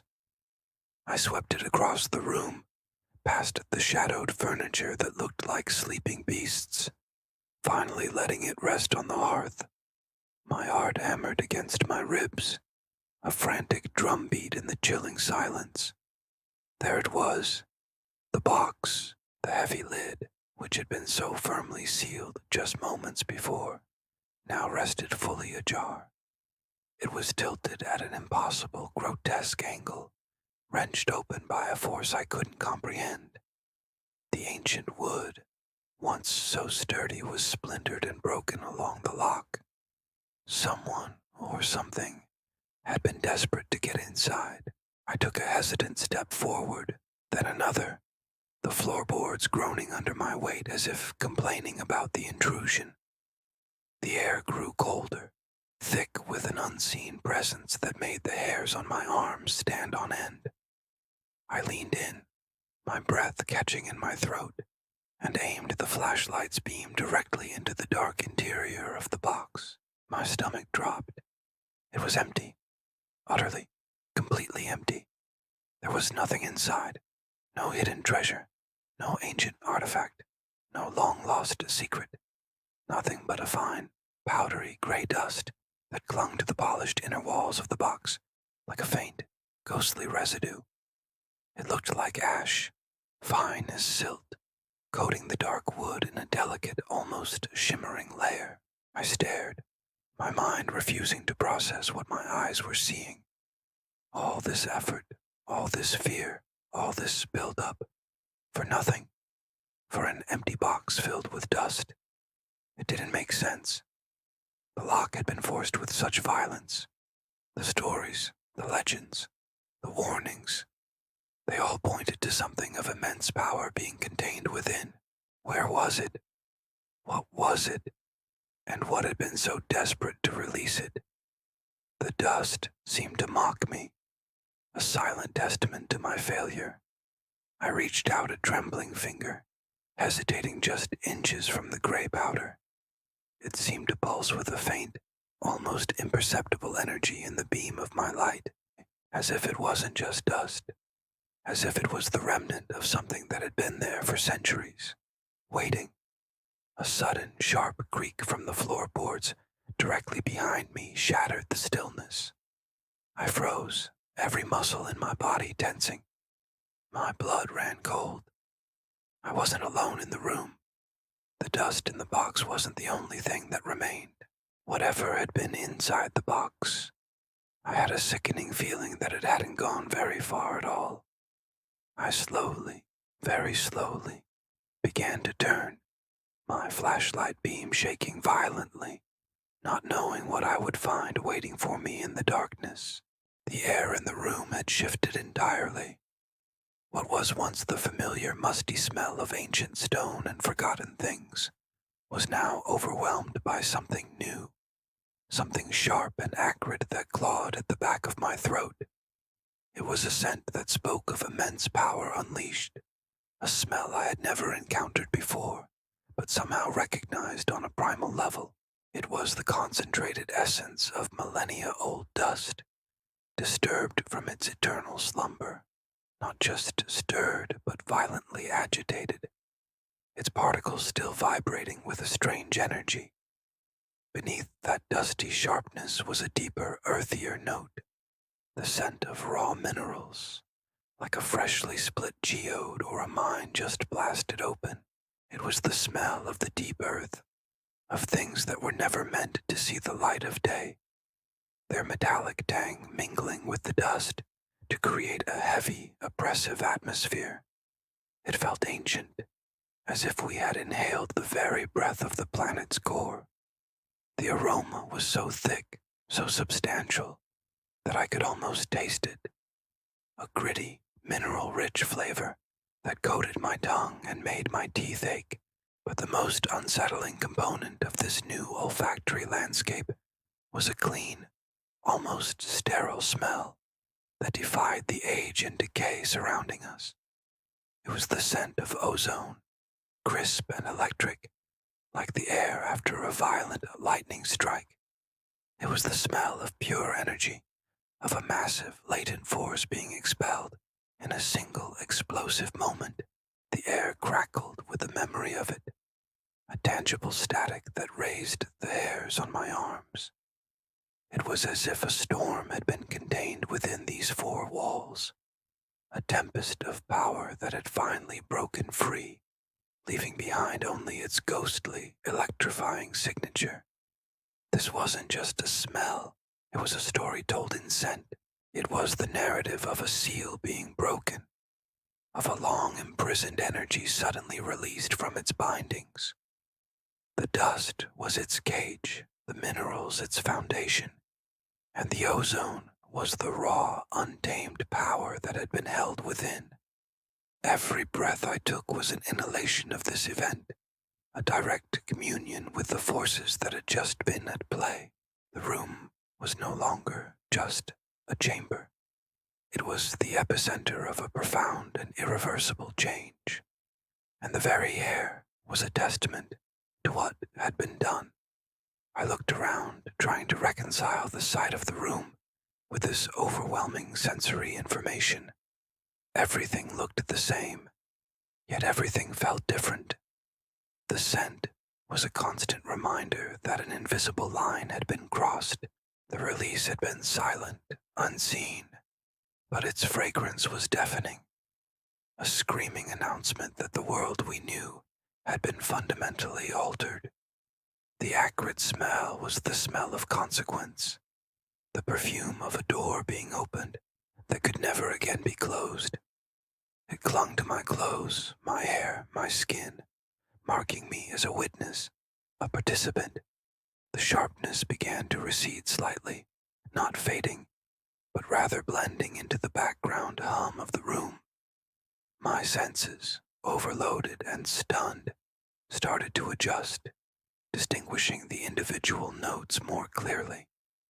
The ozone was the first to soften, its electric crackle mellowing into a low, steady thrum, like the hum of a high-voltage wire. It was no longer the scent of an explosion, but the lingering presence of the power that caused it.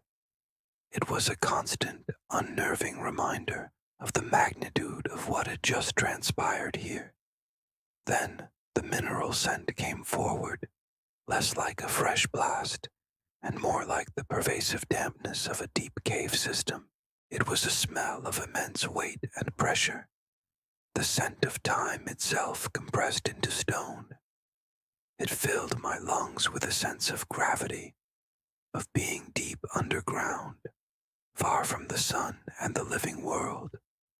It was a lonely, isolating smell that seemed to absorb all the warmth from the room, leaving a chilling void in its wake.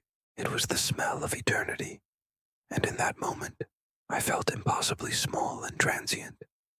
Finally, the dust settled, not physically, but as a component of the overall aroma.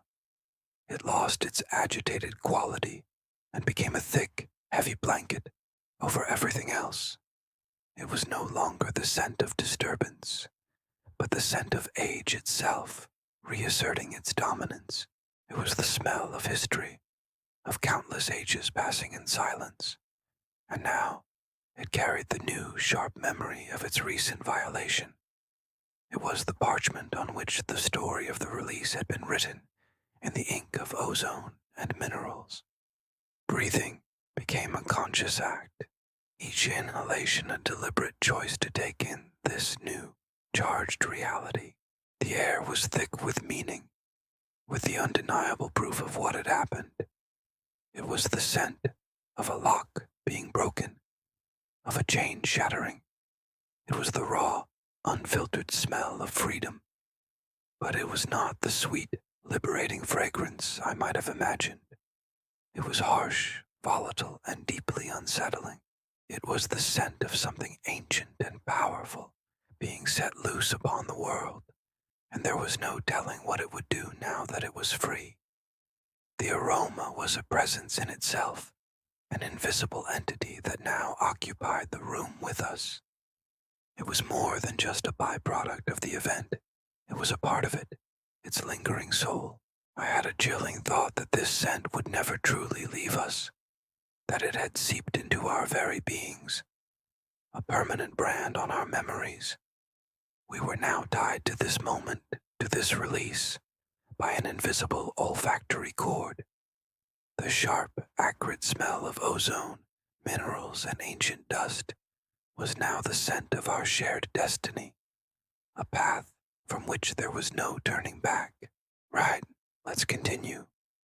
We've dealt with the fireplace itself, the soot, the ash, the way the light seems to get swallowed by it. Now, let's pull our focus back a little. Look at the floor that surrounds this entire ominous hearth. It's beautiful, isn't it? In a way that feels almost wrong. It's this gorgeous, polished wood. You can see the grain, the deep, rich colors swirling within it. Someone clearly took immense pride in this floor. It gleams, reflecting the faint, trembling light from our flashlights. Every inch of it is immaculate, free from the dust and grime you'd expect to find in a place like this. It's like a pristine island in a sea of decay. It's been swept, polished, cared for. This level of cleanliness is completely out of sync with the rest of the room, the cobwebs hanging from the ceiling, the thick layer of dust on the furniture, the general air of abandonment. It all screams neglect. Yet here, around the very heart of the house, is this perfect, shining floor. It makes you wonder why. Why this specific area? It feels deliberate, like a stage that's been meticulously prepared for a performance. The rest of the house is left to rot. But this spot, this sacred or perhaps profane circle around the hearth, is maintained. It's unsettling. The contrast is jarring. A clean floor in a dirty house is more suspicious than a dirty floor. It tells a story. It suggests recent activity. It suggests someone wanted this area to be spotless for a very specific reason. Now, let's bring our attention back to the hearth, specifically to that small, cast iron box embedded within the stone. We've already examined its strange lock and the unsettling feeling it gives off. But now, look directly beneath it, right there, under that little slit-like opening on the box's front. The polished wood is no longer perfect. The perfection is broken. There's something wrong. Do you see it? It's a mark, a stain. It's small, easy to miss if you weren't looking for it. But now that you see it, you can't look away. It's a disruption on this otherwise flawless surface. It's the one thing that doesn't belong. Let's get closer. Carefully. We don't want to disturb whatever this is. It's a slight wet mark, but it's not water. Water would have evaporated or soaked into the wood differently, leaving a pale ring. This is different. It's a dark, viscous stain. Viscous. That's the word. It implies thickness, a stickiness, It looks like something thick and oily has dripped from the small opening of the box and landed on the floor. It's almost black in the dim light, but there's a hint of a deep, dark red to it, like old wine or something else. It looks almost like it's still wet, glistening under our lights. Where the edges of the stain meet the floor, you can see how it has reacted with the thin layer of dust that managed to settle even on this clean surface. The dust has clumped together, absorbed by the liquid, creating this dark, gritty paste. It looks organic. It's not motor oil. It's not grease. The shape of the drip suggests it fell from a single point, directly below the slot in the iron box. A single, slow, thick drop that oozed out and splattered. It's a stark, ugly blemish on the beautiful wood, a focal point of wrongness in this strangely pristine area. What could possibly be inside that box to produce a leak like this? The implications are chilling. A sealed iron box embedded in a fireplace in an abandoned house is one thing, but a sealed iron box that is actively leaking something dark and thick, that's a whole new level of terrifying. It means whatever is inside isn't static. It's not just an old forgotten object. It's something active. Something is changing in there, decomposing, melting, reacting. The possibilities all race through your mind, and none of them are pleasant. This stain isn't a remnant of the past. It feels like evidence of the present. Something is happening inside that box right now. Let's think about this logically, or as logically as we can in this situation. The floor is clean, meticulously so. This suggests someone has been here recently, maintaining it. But the stain is also here. Does that mean the stain is brand new? Did it appear after the last time the floor was cleaned? Or is it possible that the person who cleans the floor is intentionally leaving the stain? Maybe they clean around it. That seems unlikely. The more probable scenario is that the cleaning happened, and then the dripping began, which means we might have just missed whoever was here, or, and this is a much more disturbing thought, whatever is inside the box is escalating. The very presence of this stain changes everything. Before, the box was a mystery, a historical curiosity. Now, it's an active threat. It's a container that is failing. And if it's failing, that means its contents might soon be revealed, whether we want them to be or not. The smell. Let's get a little closer. Is there a smell? It's faint, masked by the old, musty air of the house. But yes, there is something. It's a coppery, metallic scent, mixed with something else. Something sickly sweet and cloying. The smell of decay, but not the simple decay of wood or fabric. It's a biological smell. It's the smell of something that was once alive. This single, dark stain has turned the mystery into a horror story. It's a punctuation mark at the end of a terrifying sentence we haven't even fully read yet. The clean floor, the dark hearth, the locked box. They were all just setting the scene. This stain is the beginning of the action. It's a promise of what's to come. We can't just leave it. We can't ignore it. The question is no longer just what's in the box. The question now is what's leaking from the box, and is it about to leak more? Every instinct is screaming to back away, to leave this house, and never return. But curiosity is a powerful and sometimes foolish thing. What do we do next? The answer seems to be waiting for us, right there in that dark, glistening drop on the floor. Thank you so much for joining me on this part of the journey. The plot is definitely thickening, isn't it?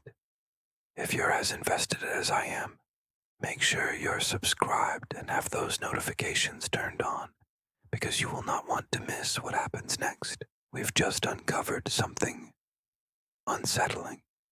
Inside this old, forgotten box, tucked away in the shadows of the hearth, we found not treasures or keepsakes, but a collection of disturbingly personal items. A child's tooth, a lock of hair, a worn-out photograph. It felt like we had stumbled upon a hidden dark secret of this house, but the story, it seems, doesn't end inside the box. As I was putting everything back, my light caught something on the floor. Look here. See this? Following the beam of my flashlight away from the hearth, there's a trail. It starts right here, at the edge of the stone. At first glance, you might miss it. It's incredibly subtle. These thin, almost invisible streaks. It looks like damp earth mixed with fine dust, clinging to the surface of the wooden floorboards. It's faint, but it's undeniable. And the more I look, the more details I can make out. It's not just a random smear. It has a pattern, a direction. What's really getting to me is the nature of this trail. This isn't a track left by someone walking. There are no footprints, no scuff marks from shoes. The streaks are long, continuous, and low to the ground. It's as if something was dragged from this very spot.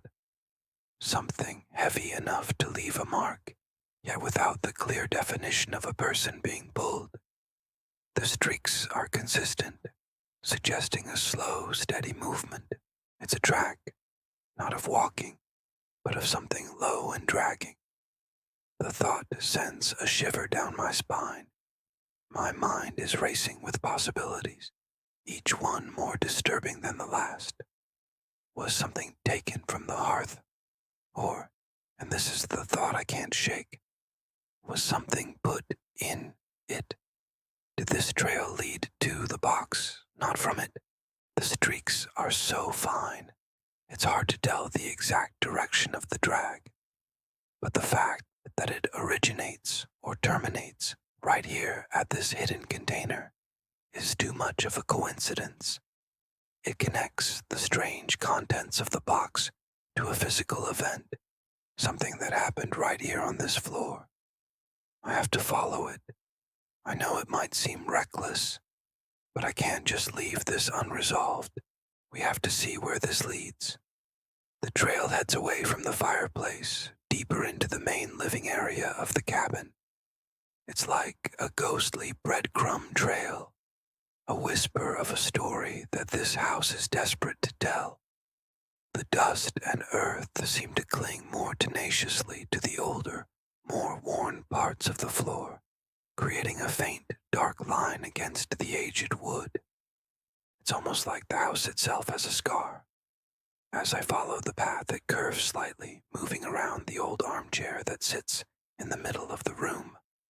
This detail is significant.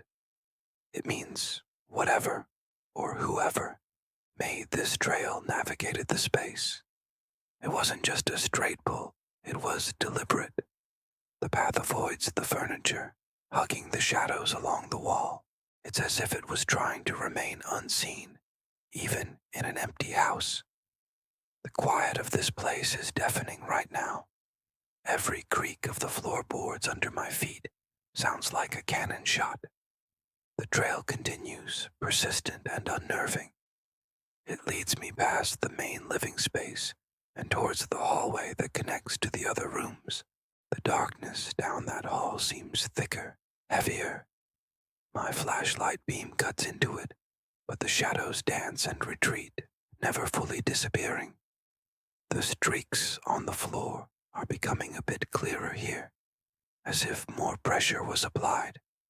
I can see individual grains of soil now, little specks of the outside world, brought inside for some unknown, sinister purpose. What could have been dragged that would leave a trail like this? It's not wide enough for a person's body unless they were bundled up tightly.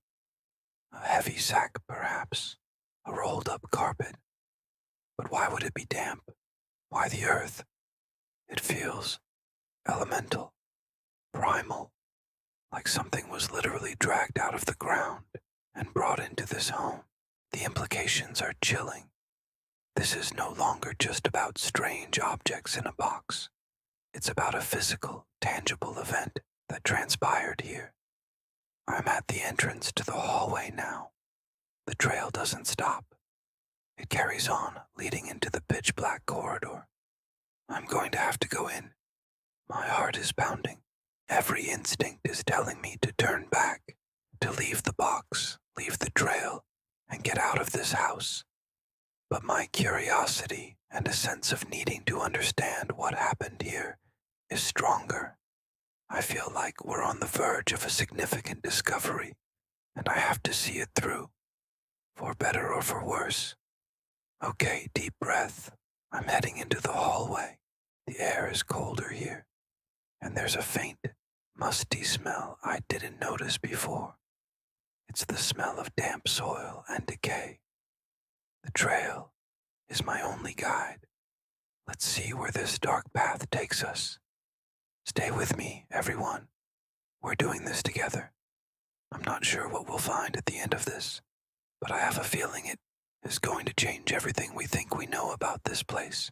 Thank you so much for watching and for being a part of this investigation. Your support means the world to me, especially in moments like this. If you haven't already, please consider hitting that subscribe button and turning on notifications so you don't miss what happens next. I have a feeling things are about to get even more intense. Stay safe, and I'll see you in the next video. The trail left by the creature was unlike anything I had ever seen. It wasn't a footprint, not a drag mark, but a glistening, almost phosphorescent line that seemed to hum with a faint, internal energy. It meandered across the floorboards, a shimmering ribbon of something not of this world. At first it seemed random, a chaotic scribble left by a confused being, but as I followed it, my heart thumping a nervous rhythm against my ribs, a disturbing pattern began to emerge. The line would often loop back on itself, creating intricate, almost geometric knots on the dusty wood. It was as if the creature had paused, turned in a circle, and contemplated its path before moving on. These loops were always tighter, more complex, in the areas where the last vestiges of daylight from the windows struggled to reach. It was an unsettling calligraphy, a language I couldn't read, but whose meaning I could feel in the sudden chill that had settled in the room. Then there were the pools. Every few feet the trail would widen, congealing into a small, moist clump that pulsed with a soft, milky light. When I dared to lean closer to one, the air grew thick and heavy, smelling of damp earth after a thunderstorm and something else, something metallic and vaguely sweet, like ozone and honey.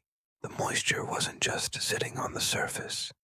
It seemed to have soaked into the very grain of the wood, leaving a dark, permanent stain, a brand.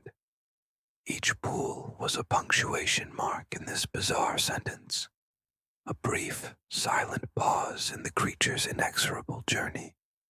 I resisted the urge to touch it, a primal instinct screaming at me that contact would be a profound mistake.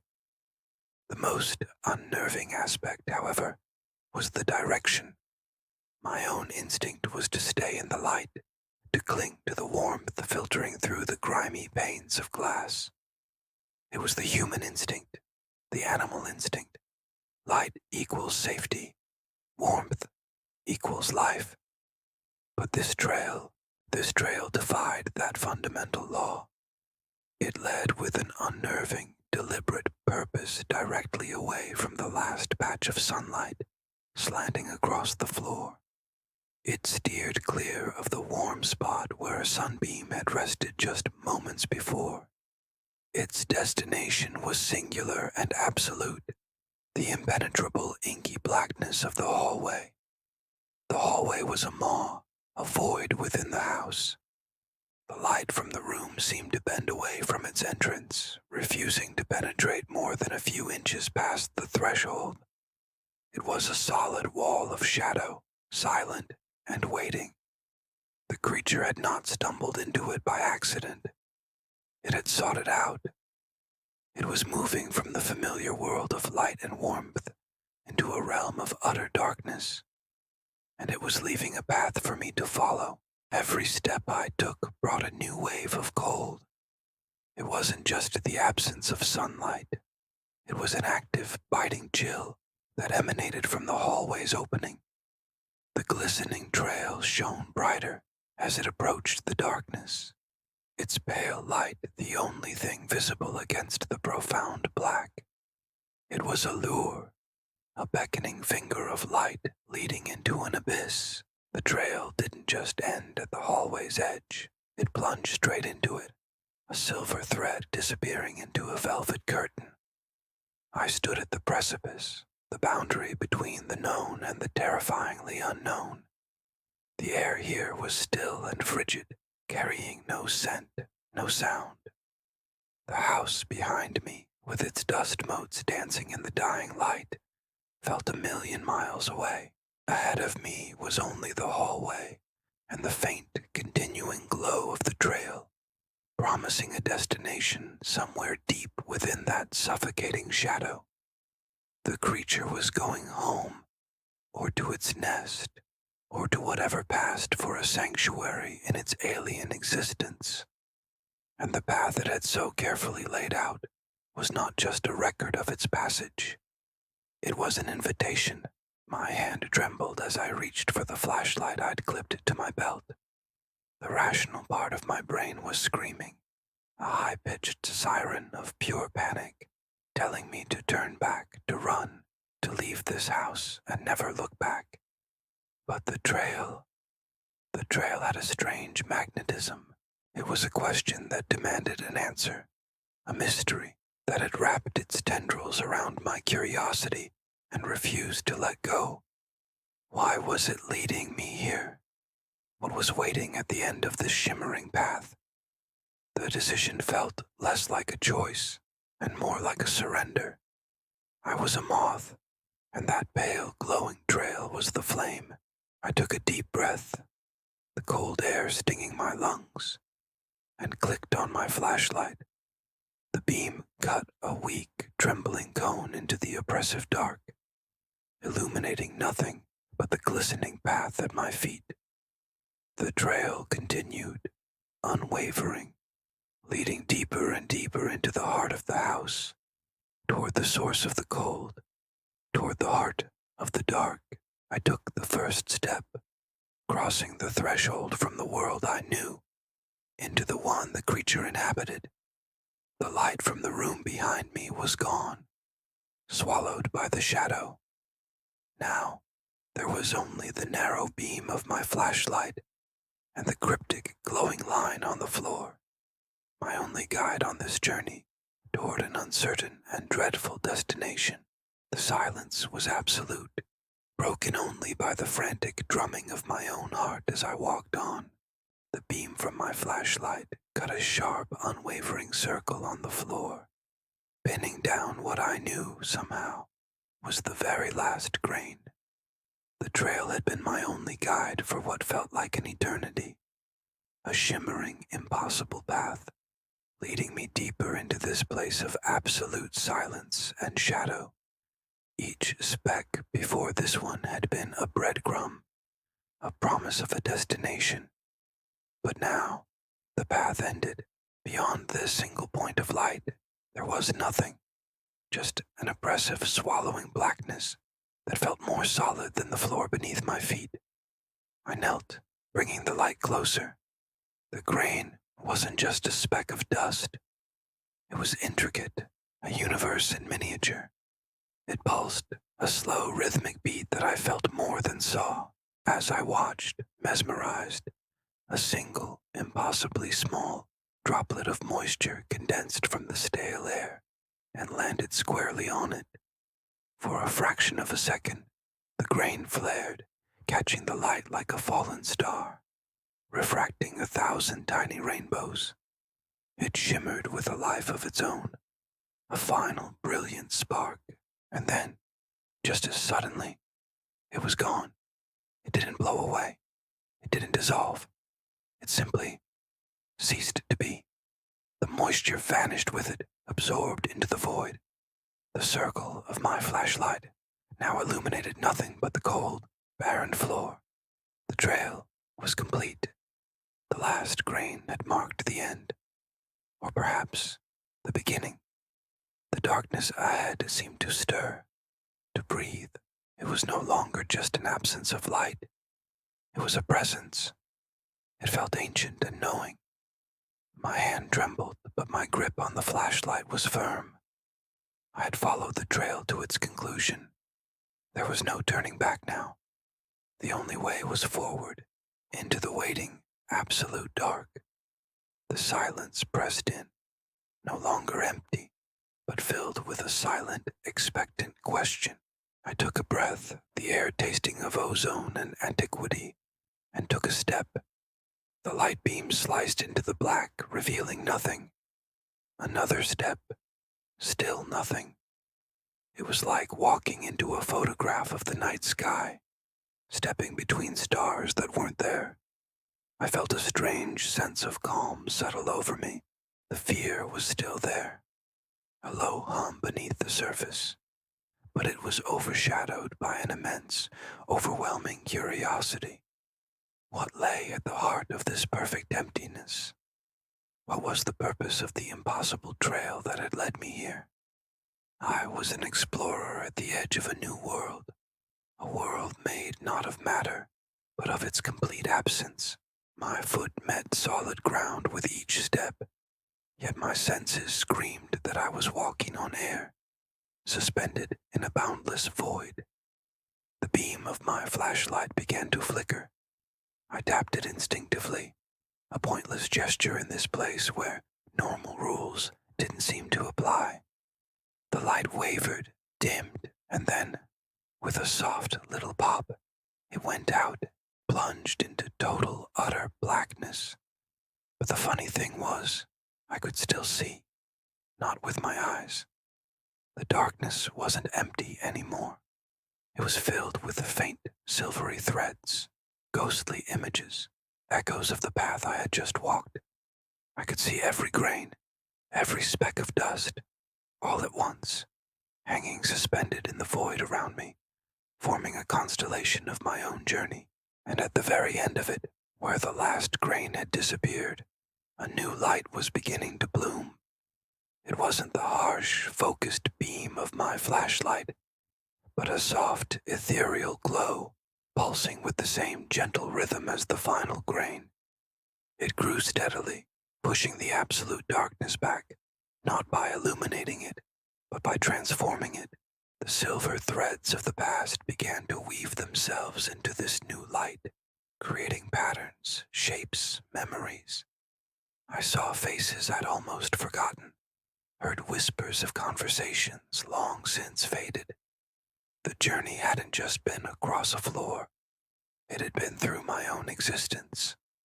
The last grain wasn't an endpoint. It was a catalyst. I started walking again, not into the dark, but towards the growing light. It felt like coming home, though it was a home I had never known.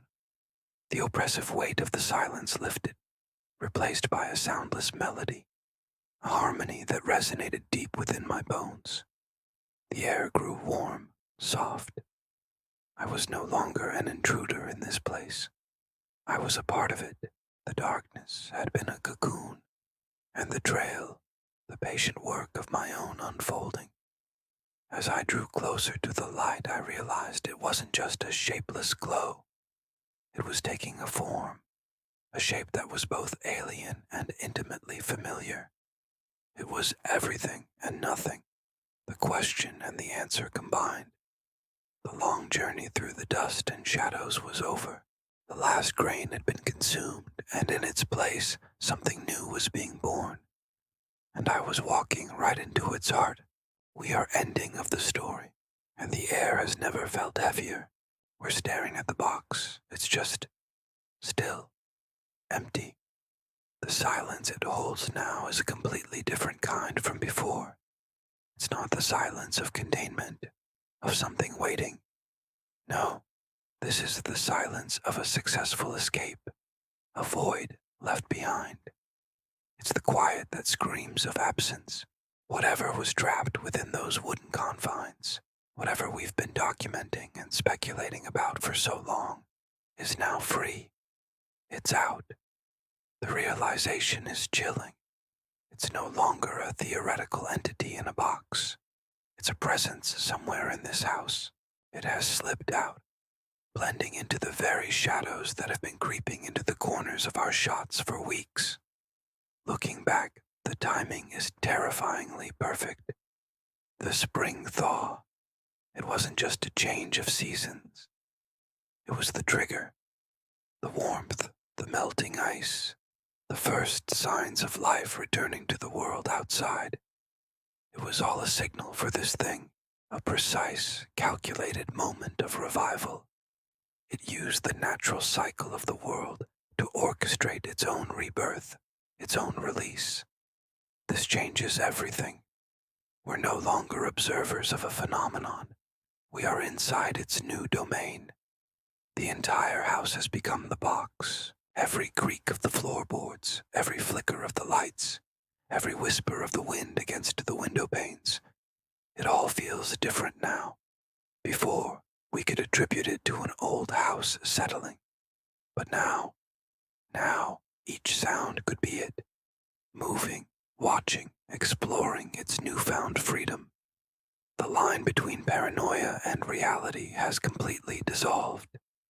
We are sharing this space with it. Think about the intelligence required for such a maneuver.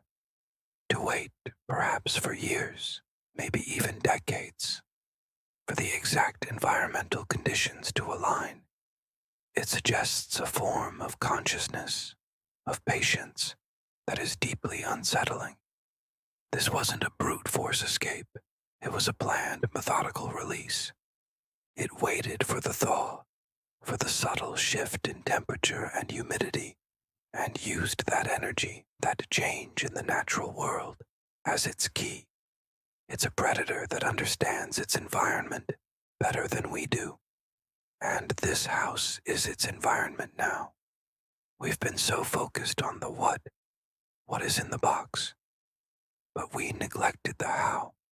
How would it get out? And more importantly, the when. The answer was right in front of us in the changing of the seasons. We were looking for locks and keys for something man-made, but its lock was nature itself. Its key was the planet turning, the sun gaining strength. It's a humbling, terrifying thought.